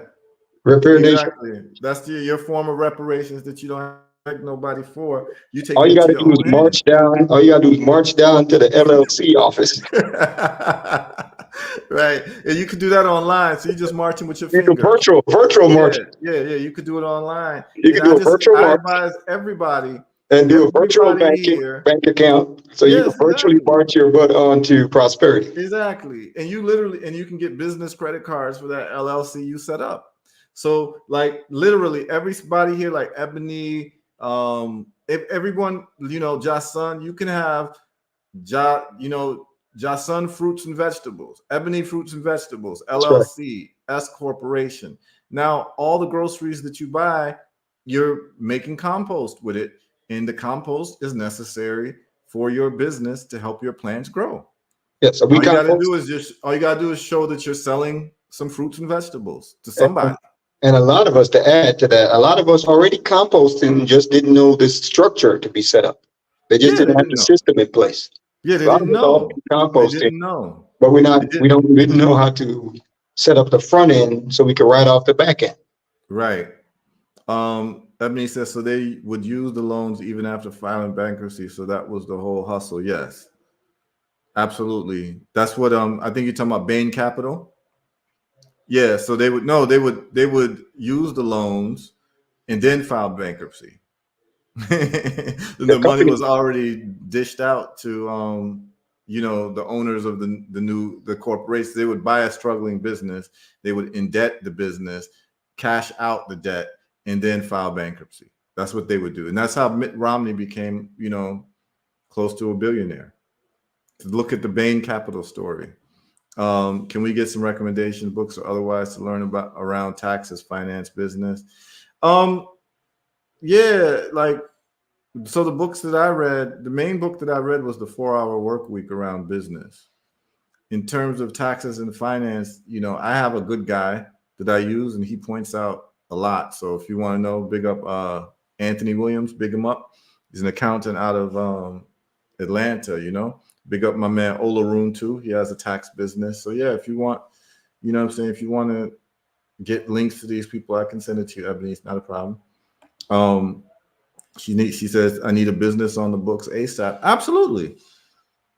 Just start Ebony's Organics, LLC. You understand what I'm saying? And start getting some pots and put some seeds in it and grow it year round. You can grow cucumber. You can grow low intensity items. You know what I'm saying? On your porch in an apartment and yes. have that as a business and just use all of your groceries for compost. When I was in an apartment off of in Orange County in Orlando, I had 14, I think it was 14 pots on a nice, I had a screened in patio. I had Okay. 14 like 18-inch pots, and I Nice. grew everything out there from tomatoes to peppers to aloe and cactus and thyme and Mm-hmm. basil and all. I mean, every pot had something different. Yeah. I had 14 Yeah. of them in my patio growing. Yep. You could do it on your patio, so you don't need acres of land like what I got. You don't need that. So some people would say, "Oh, but Heru, you got acres and stuff like that. You got acre land you live on, so that's why you're able to do it." No, you don't need an acre. You could do it out of your apartment building. That's right. All you got to do is just get some pots, some soil, and some seeds, and you can just grow it. And you don't even really need seeds for a lot of these things. Like you just need cuttings. So, for instance, like you can take cuttings of onion and regrow it. You can take cuttings of potatoes and regrow it. You can take cuttings of ginger and regrow it. So you don't even need the seeds. You could just get the cuttings, put it in the soil, Right. water That's it, right. get some sunshine. It'll That's start right. sprouting, and you could do the same thing with beans, Right. lentils. You soak it, let it sprout, That's and right. you can start planting lentils. So it's like, you know what I'm saying? And for fresh green leafy items, you can get a vertical tower nowadays and grow like Yeah, 16 different veggies in one tower. yeah, you can do all of Just that, one but lettuce and things like that. You can have, for your greens, you could do a tower for the greens and everything else in the pots. yeah, yeah. So the whole point of it is that anytime you're spending money, you should look for a way to have that as a tax write-off or a deduction. Because if you have to pay taxes every year, you want to minimize it, and you can use that money for other things. So it's very important. Um, let's see. Yep, she says that she can show. That's right. Hold on. Yeah, she's definitely the queen of compost. She's not playing around with the compost. Um, she says, I would love Kasha could do a show on composting. I just bought it. Yeah, she can definitely do Excellent. that. I'm sure she'll do some videos and put it up on her YouTube channel. So, Kasha, cool. you have a Gotcha. Cool. request. Compost for If you you. guys need compost for your garden, we have premium compost for sale. Sure do. We got a whole lot of compost here. That's right. She says, I can show you. Thank you. I'm going to do that. I would love that. That Kasha cool. And oh, my little sister is tuned in. Big up, Goldie. That's my little That's right. sister. That's my Gotcha. blood Cool. sister, y'all. Compost for you. Yeah. She says, bless up, bro. Is there a particular reason it has to be LLC S Corp? Can it just be an LLC to start? No, you always want to choose an S Corp, Goldie. The reason is that LLC.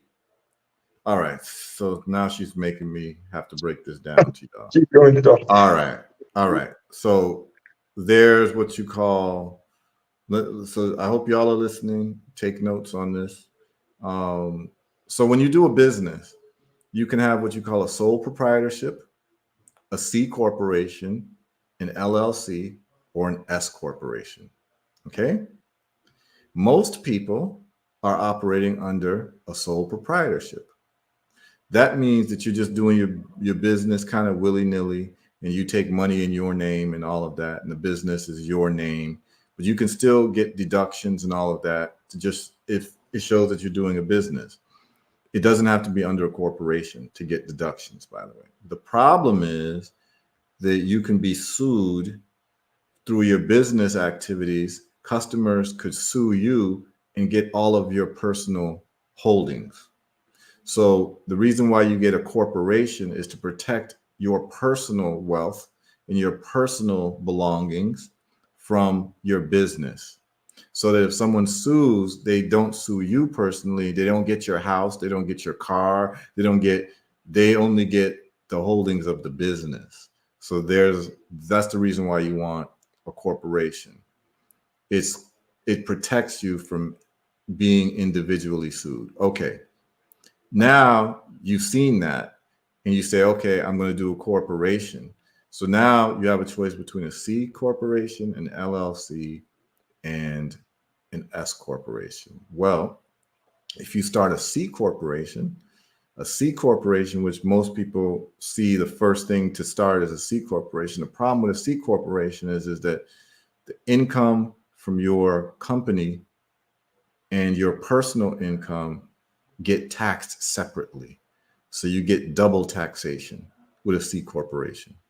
So whatever salary you're paying yourself or whatever you're getting personally from the business and the business's income gets taxed twice. So that's why people would choose an LLC over a C corporation. So an LLC only allows taxation to happen once, and you still get the corporate protection. So that's why people prefer LLC over a C corporation. So then what is an S corporation, and why would you want an S corporation over a C or an LLC? Well, the reason is an S corporation is actually a form of an LLC, but because it's an S corporation, you don't have to pay what is called self-employment taxes. And I had to find this out the hard way because I had an accountant who didn't advise me properly when I was in the Virgin Islands. I had an LLC, and every year I had to pay self-employment taxes, which was like tens of thousands of dollars. But once I transferred over to an S corporation, I actually ended up getting a refund. See the difference? So I hope I explained that in a way that everyone can understand. Anytime you do a company, you're going to do LLC with an S corporation election. Election. That's what you want to elect an S corporation. When they send it back, it's fun. That's a refund. Yeah, it's a refund. Whenever they send it back, it's fun. You get it back. It's always fun. Yeah. So I hope I explained that. It says, how do you keep animals away? So this is how we keep animals away. You keep them away with cayenne pepper. It's a cheat code. That black pepper for some of them. Some of them don't like black pepper either. So what you do is you go to Restaurant Depot. They start sneezing like crazy. Yeah. You go to restaurant. So this is real talk. So it's a good question you asking. So what you do is you go to Restaurant Depot and you get their big Wagga Wagga bottle. About 5 pounds. Like a 5-pound thing of cayenne pepper. That's right. And what you do is you just walk around and you sprinkle it around the perimeter of your property, and you put it around your plants and your trees or whatever. And what happens is raccoons and squirrels, they'll start sneezing. Yeah, they start sneezing and like crazy. they'll know that your property is not the place to get down. So they actually end up avoiding your property and your plants and all of that. So cayenne pepper works wonders. So that's one of the things that you want to do in terms of keeping the animals away. Cayenne pepper is a really good way to go. If you have cats, the cats won't like going outside either. Right. Exactly. Yes, he says the beasts think we grow them to feast. Yeah, I mean, it's their world. It's the natural environment for them. So food is food for them. And that's the thing. Like, you have to be serious about, because like even like mango trees, you got to get to those mangoes before the birds and the squirrels do, and you got to understand how they operate. And they're looking for the slightest amount of yellow because that means it's ripe, and you got to grab that before you understand what I'm saying? So it's a constant. Yes. The laws of the jungle are serious, man. That's right. That's why you say the early bird gets the worm. Yeah, that's why they keep saying it's real. Same thing for the papayas. You see a ripe papaya. Oh yeah. And you get all ready to eat it, and then you flip it around, and the back half is gone. Oh, it's gone. Yeah. It's literally a couple hours. Like if you don't hop on it, 2 hours later, they've hopped on it. You understand what I'm saying? So they're like, they don't care. They're like, yo, this is food. Like, we don't care that you planted it. We don't care about that. Thank you. Thank you for planting it for us. Yeah. Yeah, so Kashaku's answering to Twyla. It's a good farming conversation. Gardening conversation. Cayenne pepper. Yeah, they're all good. That's right. Depends on animals. Just thank you for that with the cayenne pepper. Yeah, the worst of the birds. Says the That's my brother. So I'm gonna step down. I gotta take another. I'll be in the background, still supporting and listening. I just wanted to come up and share and say, keep up the excellent work. We understand the struggle. We who help, especially deal with the health and wellness side and speak on certain issues, have been banned or shadow banned or had our information taken down, suppressed, whatever. But we keep putting in the work. Yeah. A lot of people get off the C word and all these other words as well. So we understand, as I say. I take an inner stand. Yeah, man. We understand. Give thanks for calling in. Yeah, I'll still be on support. Just got to get some other things done. So yeah, man. Give thanks. Peace, love, and more life. And while you're on, why don't you let people know where they can get your products, man? For the holistic health and wellness, they can go to our website, Third Eye Visions Unlimited. That's written with the number 3, ERD for third, EYE for the eye, visionsunlimited.com. I'll put it in the chat as well, so they'll be able to see that. We offer our holistic health and wellness products, services there. Natural, holistic, herbal products for every issue, from the crown of your head to the sole of your feet. Nice. And he logged off, y'all. And I don't know if you finished, but it was kind of abrupt you logging off. But I'll read some comments. Chi-Town pests roll their eyes at cayenne. I mean, I don't know. I don't know what they're doing. Them pests, but Chi-Town pests, they're mainly squirrels and rabbits. You'll see some raccoons here and there, but we have squirrels and rabbits here in Florida, and the cayenne definitely worked. So Chi-Town, I guess. I don't know. Justin is back. Can you see me? Yeah. I don't know what they're trying to do, but either way, Third Eye Visions Unlimited is our holistic portal that we did for our holistic solutions. It's spelled with 3 RD for third, EYE for your eye, visionsunlimited.com. Okay. It's the same name. That's our website. And we have all the different holistic products there, different herbs for healing, cleansing kits, and they can sign up for consultations and as well as life coaching sessions for those who want the one-on-one. We've helped a lot of men and women. I've helped over 100 couples get pregnant. We assist with doulas, midwives. I'm a mid-husband. I delivered my own daughter at home as well. So she's going to be 7 on the 22nd. And we educate on the non-vaccination and all the other things as well. So my eldest daughter is going to be 13. She's never been vaccinated a day in her life. She'll Okay, be 13 in cool. August. Yep, we covered a lot of that yesterday. I don't know if you tuned in yesterday, but we were on Called a top little of bit that of it, yeah. yesterday. So that's Yeah. why, that's why I called. I was like, let me just show the brothers. So I noticed like I had so many pages banned and all kinds of stuff because the Okay. topics we touch on, you see, we're spreading the truth. I And just wanted to show people your website. So I yes, have it up right now. yes, Third And Eye this is Vision's it here. Unlimited. That's it here. That's correct. Yep. They'll see different solutions they can sign up for, everything from cleanse kits. The products that you see featured here have been on the market since 1976. August 10th of this year will be 48 years. Okay. We have everything from fibroid buster kits to cleansing kits. I also promote my culture. So you'll see different African gear, African drummer, djembe drummer as well. We're performing live this Saturday at a African festival here in Deltona, Florida. So we'll be drumming and performing live on stage, 12:30. But we promote the culture as well as because everything is part of our culture: intelligence, science, engineering, technology, math. Not just the dancing, the drumming, and the outfits. It's all part of our culture. So you can see different products and services there on the website. You can sign up for it. And we have clients all over the world. I've shipped that fibroid kit you see right there to Botswana twice. Repeat Okay. customers in Botswana. We've shipped to Hawaii, London, Germany, uh, Guyana, Suriname, parts of Jamaica, all over the Caribbean.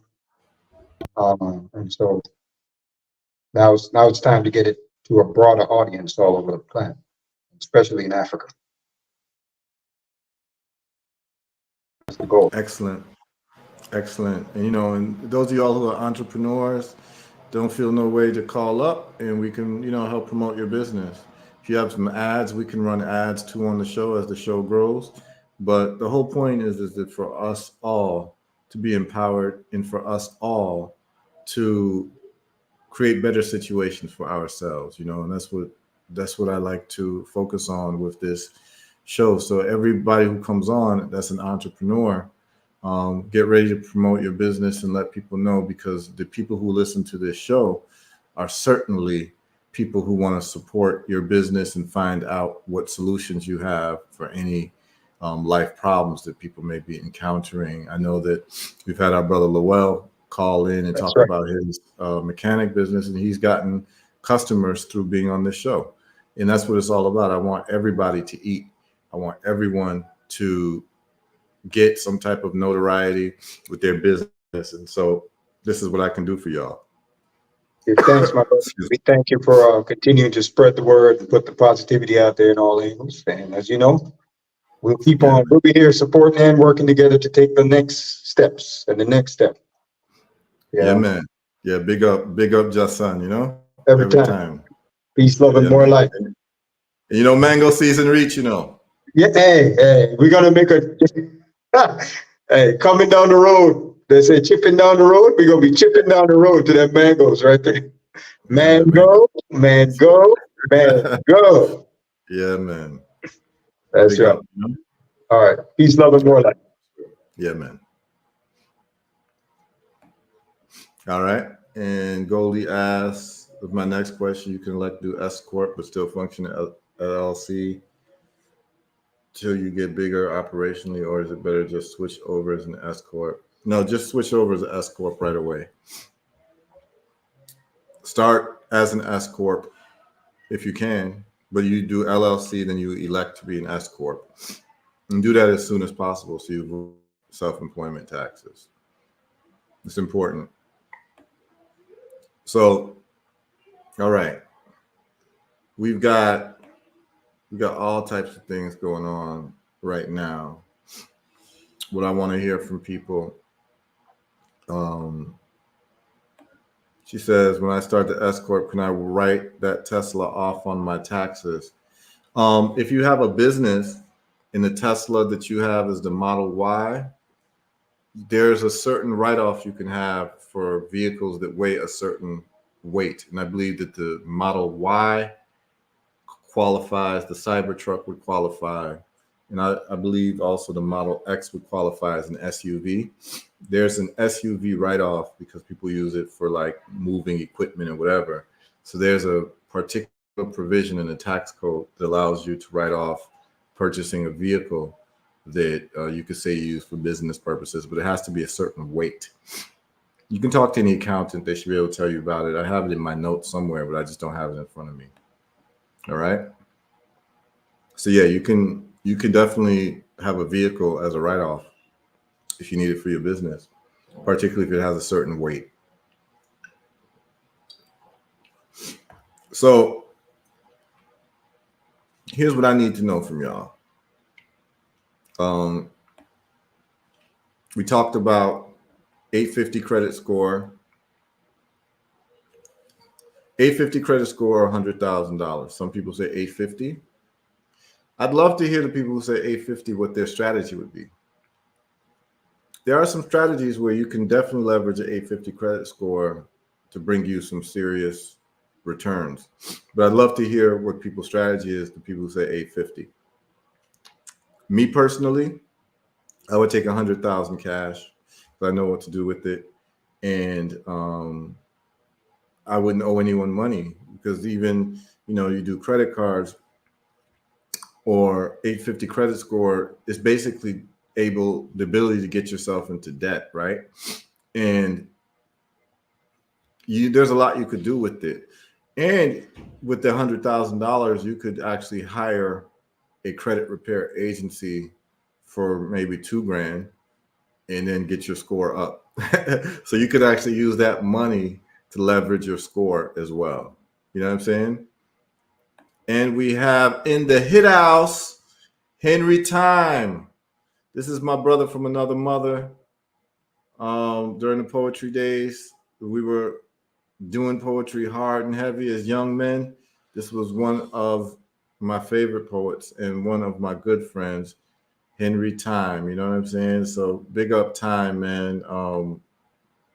Extremely happy to see you on this live stream, man. This is a brother, sometimes in life, and I think it happens for a lot of men, we don't have to talk to a brother for years.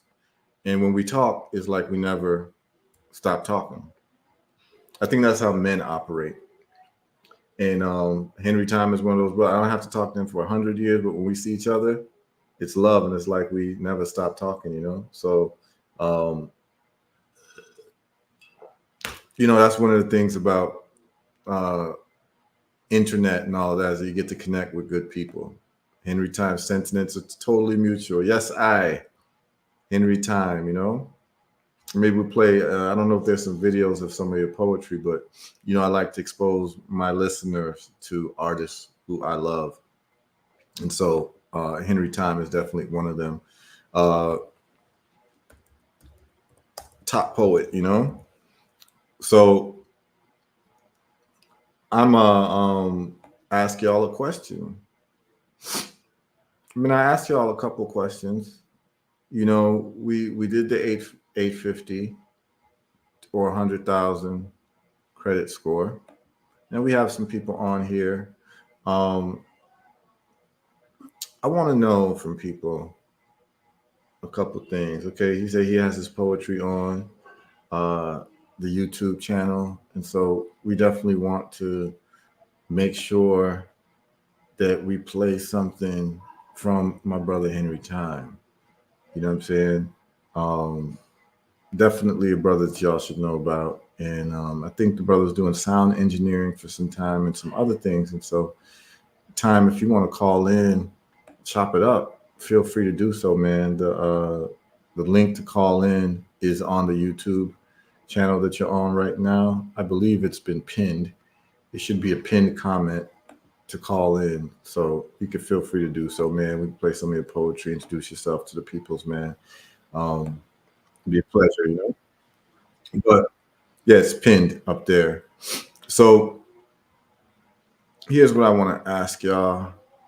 From those of y'all who've traveled or even have ideas of Africa, because we want to always keep it on topic and on point. And of course, we can do other things. So I want to ask folks, even if you haven't been, just based on what you know and what you've observed, in terms of living, where would you prefer to live? East Africa or West Africa?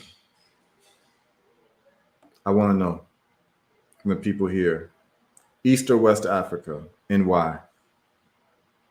This will be based on people who've traveled and also your impressions from what you've heard, uh, in the West African countries and the East African countries. Okay. Goldie says East. Why? You got to state why. That's what this or that. Everyone got to state why. There's no wrong answers. You just got to state why. We might learn something. She says East Africa instead of West Africa. And Goldie's from West Africa. So you got someone who's from West Africa saying East. Kashaku says East. Okay, there's two people saying East Africa. Okay, Goldie and Kashaku, please state why. You can just state in the chat if you want, or you can call in if you want, but you got to state why. Why East Africa over West Africa? I'd like to hear what people got to say about that. I know not everyone's traveled, but a lot of people, when you decide you want to go to Africa for the first time, you got to choose a country, and you got to choose why. Why do you want to go to that country? Why do you want to visit? And some of us have traveled, and we say, okay, I would prefer to live here than live there. So, a couple of people saying East Africa. She says East is calmer. Women there embrace their natural, and oh my God, that Indian Ocean. That's facts right there. And here we go. Goldie says Rwanda does it better, and that's facts. That's facts plus tax. Rwanda just definitely does it better. It's the truth. From those of us who've traveled, less red tape for business. That's correct. These are facts, y'all. Like I've experienced it, and these are definitely facts. And for some of y'all, this is the first time you're hearing this type of a conversation. So it might give you a little bit more information and ability to actually do more research. If you do go to Africa, pay attention to what folks are saying. Kashaku says East Africa is more developed. Rwanda is nice but landlocked. Yeah, so we're talking, about someone who's from the Caribbean islands, and so that ocean is very important. That beachfront ocean is very important to people from the Caribbean. So Rwanda, now if Rwanda was on the coast of the Indian Ocean, it would probably be unfair. It probably would be unfair. It would probably be the most perfect place to live on earth. She says Kenya got me in a chokehold though. Rasta Funk says East because the West Africans that I know and folks like Mama Imaka's told me so.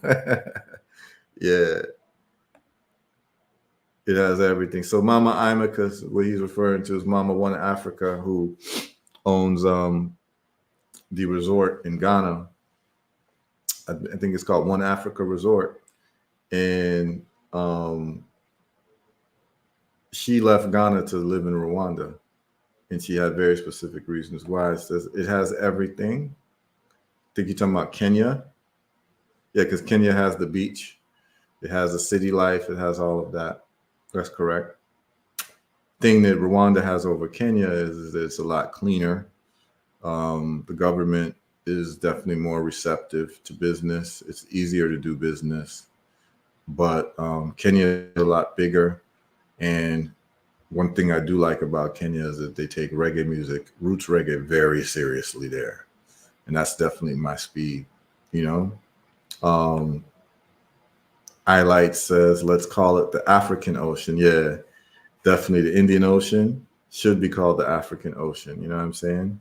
Bolakaja says, East, Kagame's professionalism, my surface understanding is it's more relaxed, cleaner. Definitely cleaner, very relaxed place. It's a good conversation. Never been yet, however, when they can benefit from my skills and I can help develop and utilizing my skills. Oh, definitely. Definitely. Africa could definitely use you, Brother Time. Goldie says, more welcoming for ideas to maintain lineage, culture, and generational legacy. West Africa is cool. We have a lot of work to do to get to forward thinking movement. Yep.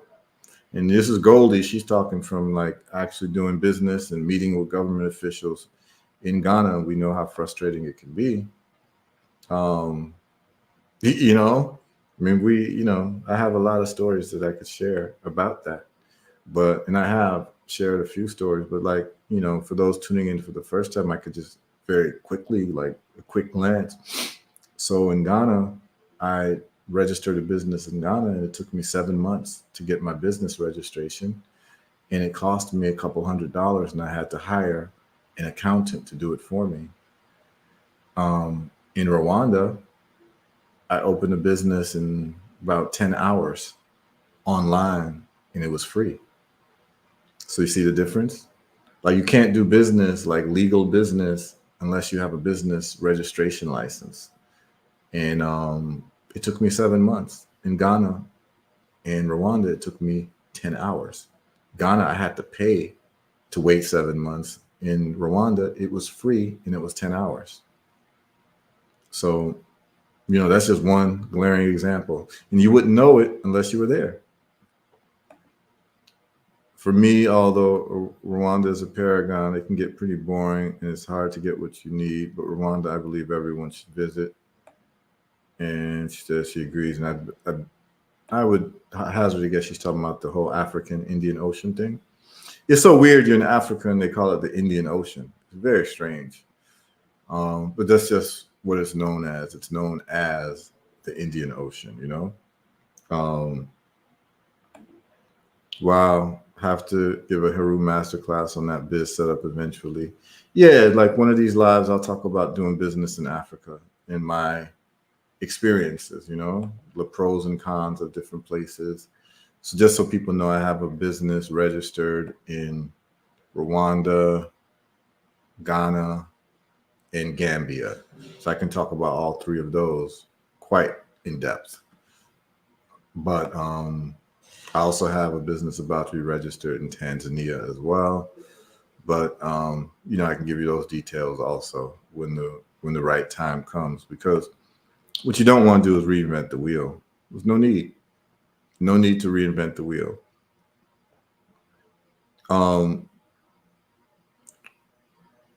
We have more of this and that. I want to get to some musical question. I want to know this or that. Bob Marley's Ambush in the Night or Bob Marley's top ranking? What are we doing? Ambush in the Night or top ranking?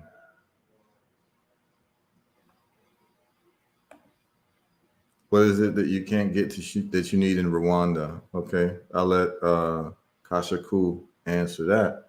Look like Ebony, you and Kasha Ku need to exchange phone numbers and talk. Y'all got a lot of questions for each other. And I know she has a lot of questions about your time in Durban as well. I think you got some interesting stories, Ebony. So we'd love to hear about your time in Durban. I know you say you had a love affair or something like that. So it'd be interesting. I'm sure the sisters would love to hear your story, So I didn't say I'm giving up, but for peace of mind and tranquility, I'd set up home base for my peace and go back and forth. Ghana's home, but if I could do both coasts, I will. Yep. And there's direct flights from Rwanda to Ghana. So it's like a 4-hour flight. So you can be in both countries in one day. I had that musical question, y'all. I need to know what you all are saying. Rasta Funk, Henry Time, people tuned in, Jason. Okay, here we go. Top rank in the intro. They don't want us to unite. Yeah, that's a big deal. Intro top ranking is crazy. Yeah. But also Ambush in the Night. See, here's the thing though. Here's the thing, Rasta Funk. Ambush in the Night, in the middle of the song, Bob just says he harmonizes ooh-wee for like half the song. It's crazy. You know what I'm saying? He says, ooh wee, ooh wee, ooh oh, ooh wee, ooh wee. And he says some big things in Ambush in the Night. See them fighting for power, but they know not the hour, so they bribing with their guns, spare parts, and money, trying to belittle our integrity. Say what we know is just what they teach us. We're so ignorant, so every time they can reach us. Through political strategy, they keep us hungry. When you want to get some food, your brother got to be your enemy. Ambush. Ambush in the Night is tough, y'all. That's a tough, tough tune. That's a tough tune. Top Ranking is tough too. I don't. Wow. Okay. She says Ghana is a vibe. Top Ranking. We got to vote for Top Ranking. Rasta Funk says Top Ranking. Goldie says Ambush in the Night. There are no wrong answers. She says, why do I do that? I got to do that. Ambush is madness. But top, okay. Someone says definitely Ambush. Eli says definitely Ambush in the Night. Woo! Top Ranking's tough, y'all. Top Ranking is tough, especially the horns at the beginning. He starts out so hard, like Rasta Funk says, they don't want us to unite. You know what I'm saying? All they want us to do is keep on fussing and fighting. I don't know, y'all. That's big. Okay. Top Ranking bass line and the tone of the record tough. It is. It is. Okay, then Goldie says the real question is Ambush or Crisis. Okay. Yeah, Crisis is a serious tune too. Ambush or Crisis. They say the sun shines for all, but in some people world, it never shine at all. No matter what the crisis is, doom, doom, doom. No matter what the crisis is, do it. Doing it, doing it, doing it, doing it. Give Jah all the. I got to go with Ambush in the Night on that one, Goldie.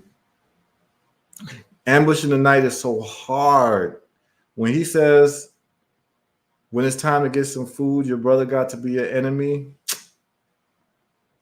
Actually, I'm going to tell y'all this. Ambush in the Night is the first Bob Marley song I ever heard. Ambush in the Night.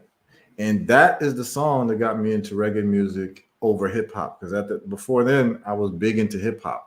But then I saw the Survival album with all the African flags, and I was like, damn, what's this? And it said Bob Marley and the Wailers. And up until that time, I thought Bob Marley was a mythical figure like Paul Bunyan or John Henry or some shit like that. So my father had a collection, an album collection. So I saw it there and I read the titles, and the title that stood out to me was Ambush in the Night. I said, what's this about? Ambush in the Night. And I played it and I was hooked ever since I was 16. And that's all I started listening to, you know, that was my transition from hip hop to roots reggae music. So Ambush in the Night, I might be biased towards that because of what it means to me, right? How it transitioned my life. But Crisis is tough though, Goldie. That's a good question, but I would give it to Ambush. The music takes over the top, them horns. Yeah, that's Top Ranking, the horns. Kasha, cool. Interesting. Yeah, that's y'all's conversation. I think about Rwanda. The drops in the first version of Top Ranking is wild. It's true. She says, play the tunes. See, Nzinga's not playing around. She's like, let's get right to brass tacks so everyone can hear it and make a judgment. Okay, so we can do that because the music part is important. And the reason why it's important let me tell you why the music part is important. So many people who tune into the show when I played the music, a lot of people have contacted me and said, I've never heard that before. Please tell me the title and let me get some more of that.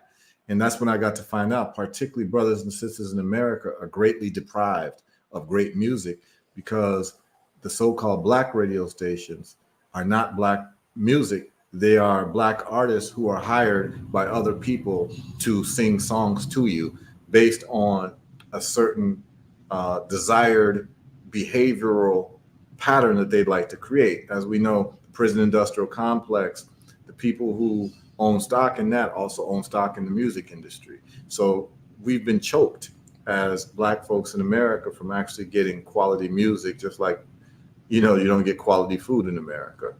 So when I played roots reggae music to people from America, they're like, yo, this is what I want to listen to. It's speaking to my soul. And I just feel like, wow, you're going to be on a hell of a journey. And Nzinga's right. We've got to put this to a jury trial.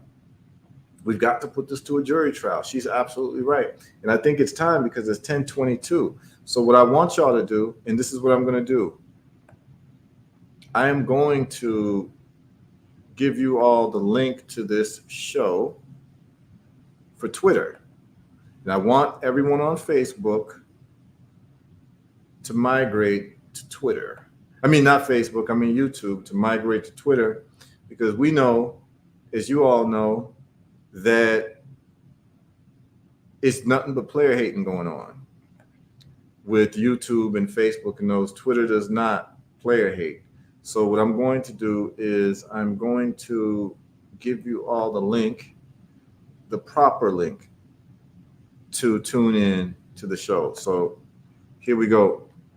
I'm going to add that link on YouTube, and then we can start getting into this because there's some things we're going to have to figure out, y'all. These are big questions and these are important questions. And some people may not understand how serious these questions are, but in time you will understand. These are very, very serious questions that we have to parse out. Remember, we had a whole session last time on Stevie Wonder or Prince, and we weren't able to necessarily play examples of why people were defending certain things. And now we're going to be able to. Okay? It was the beginning of the show, so I didn't want to transfer from one site to the next. But since we're in this for a couple weeks now, people know to go to Twitter to actually view the show. So, yeah, good evening, Nzinga. But Nzinga's right. We got to listen to the music. We can't just talk and not listen. First verse, not version yet. Ambush. Listen to the music, top ranking is ridiculous. Now the lyrics are tougher in Ambush. That's true, but the lyrics are pretty tough in Top Ranking. They say the blood runs and it runs through our lines. Ooh. It's serious. We're gonna have to listen. Luciano, after all, got me and Sizzler them a wonder. We're gonna talk. Oh, we're gonna talk. We're gonna talk. We gonna talk. Goldie's still on Crisis. She's still on that crisis. Crisis is hard and spiritual though, because at the end of the day, John the Most High is what keeps it all together. Talk, Goldie, talk that shit, Goldie. Yeah, the music has to be played. Yes, there's a consensus. We're gonna have to. Yeah, we got an antidote to all that drill music. We definitely do. Yeah, everyone agrees with Nzinga. We're gonna have to just deal with it. Question for Rasta Funk: have you listened to Lucky Dube's albums yet? And your comment on Top Ranking lets me know you're gonna love Dube. She says, "Let me hear it." She wants to hear it. Okay, this is what I want y'all to do. We're gonna have a lot of fun tonight because now we can actually play the music. Go to Twitter here. All right. I just put a post for the people on Facebook where you can link to go to Twitter, Movement Tunes Radio. Yes, okay, that's the link here. Of course, you can't type that in, but I just put that on there right now. I want everybody on YouTube. Can you all migrate to Twitter?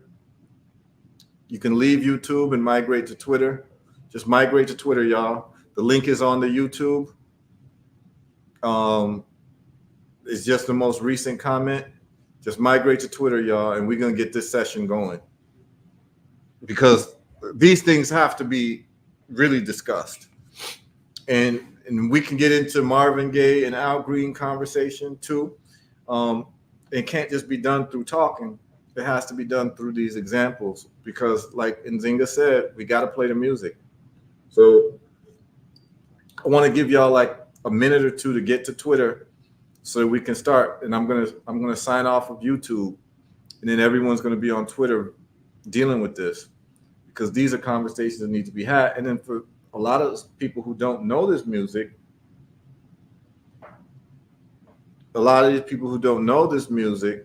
got to gonna have to get familiar.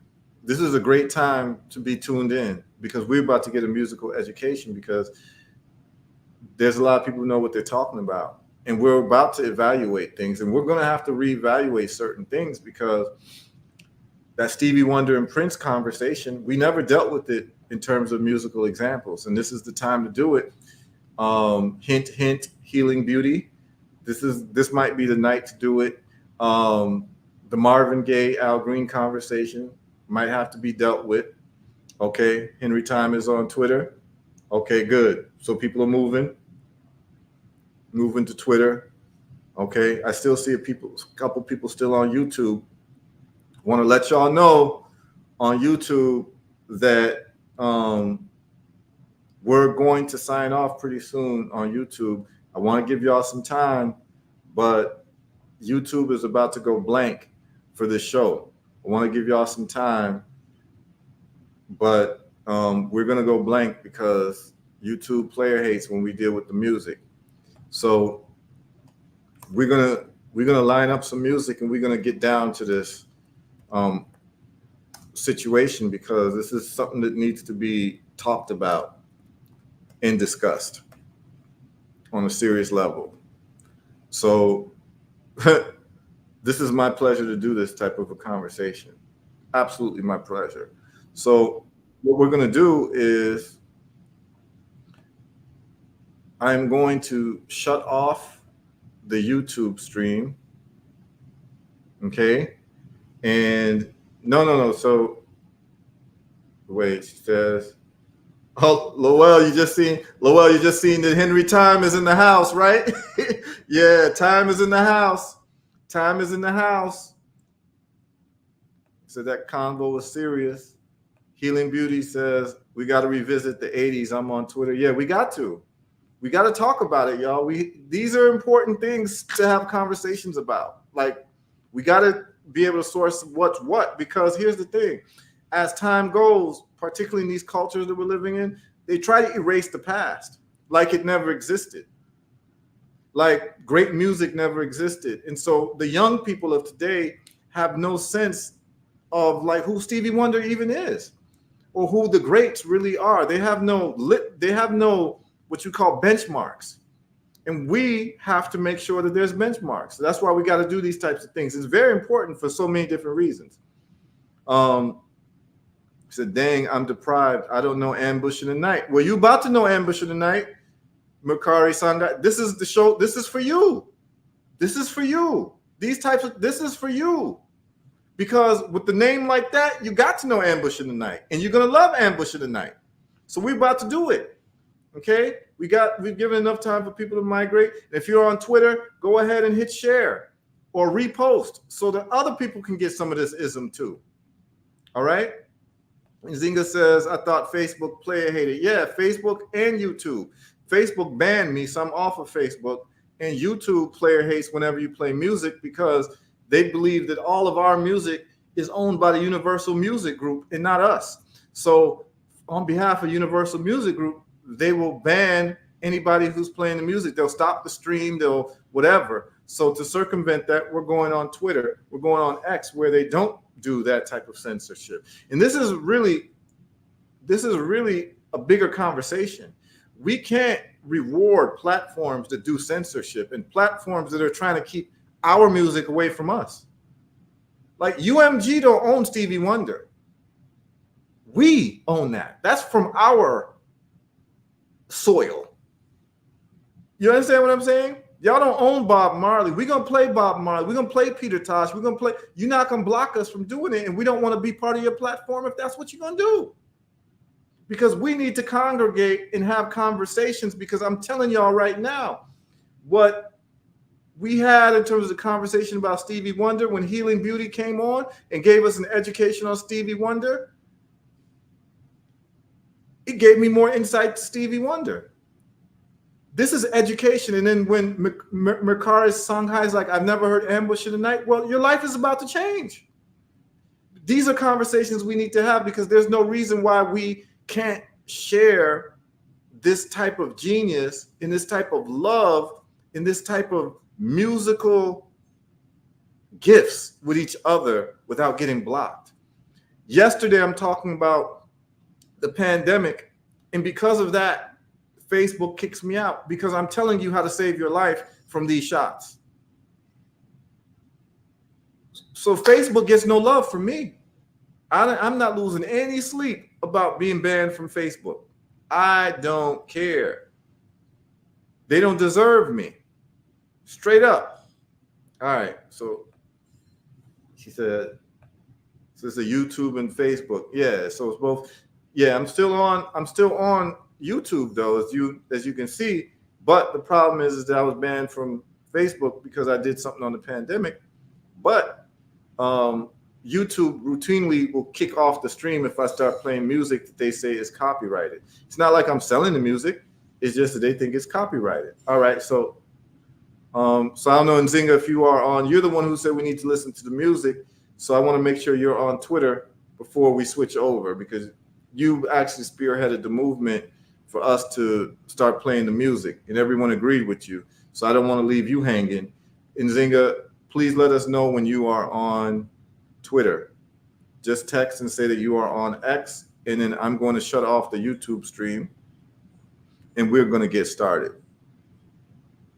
And when we get started, please understand that we're really about to get started. So get your wine, get your drink, your orange juice, your coconut water, roll up your spliff, whatever, get comfortable, because we're about to go in on this music thing, and we're going to have a conversation, you know, and we're playing the whole song. This is not like when you go to a Jamaican dance and they play 5 seconds of a song, go to the next. No, we are going to evaluate this art that was a gift by our great artists for us. And when we evaluate art, by the way, it is not limited to artists that you know about and artists that sign music contract deals for you to know about them. That's why I play music from people that you've never heard, and y'all loved it. Like yesterday, I played Rasta Funk, Revolutionary Lover, and a lot of people were like, "Yo, that was beautiful." They loved it. So, you know, I don't want the show to just always be about like finance or politics, whatever. I want it to be well-rounded, because we are well-rounded people. That's why I do this show. You know, that's why Thursdays, this or that, is so important. Okay, you're on. Okay, everyone's on. I just want to make sure Nzinga's on. Okay. Okay, heart, ears, mind open, ready for ascension. Oh yeah, I love to hear that. Ja Eyewitness, UMG, Sony Warner. Yep. Okay, you're on. So just Twitter, not StreamYard. No, if you all want to hop on StreamYard, you can click the link if you want to be part of the conversation and come live with me. You can do that as well. So if you want to come on live, you can do that. But if you just want to just be a viewer, you can view on Twitter. But Nzinga, you say you're on, but you're texting that you're on YouTube. Can you text on Twitter, Nzinga and say that you are actually on Twitter, that's the signal for me to get off of YouTube. Once you say that you are on Twitter because you started this and you gave the energy for us to actually really evaluate the music, I'm using you as the guidepost for the transition to everyone going on Twitter right away. So the moment that we get a text message from Nzinga here on Twitter, she says she's on Twitter, but we're getting your messages on YouTube though. Are you able to text on the stream on Twitter? Because people are texting on Twitter. So for instance, Henry Time was on YouTube. Now he's on Twitter and you can see the X. So I'm waiting to see the X from Nzinga for us to get started. We're close to 100 people now. So I'm just waiting for that. So just Twitter, not StreamYard. She says, I am on Twitter. I can't see how to text on X. Just go to where it says the comments section. There's a comment section there. You can see it. It's like a circle with a little thing at the bottom. And then you'll see two arrows in a circle. That's to be able to share and repost this live. So if you want to share and repost this live, everyone who's on Twitter, you can share and repost it there and let people know that we got this serious vibe going on and it's about to start. It's literally about to start. We're about to get started. So she said, that's my only thing with X right now. So you don't see where you can write the comment at Nzinga. You know what? I'm going to share the X screen. She said she'll have to click the broadcast link in order to see the chat.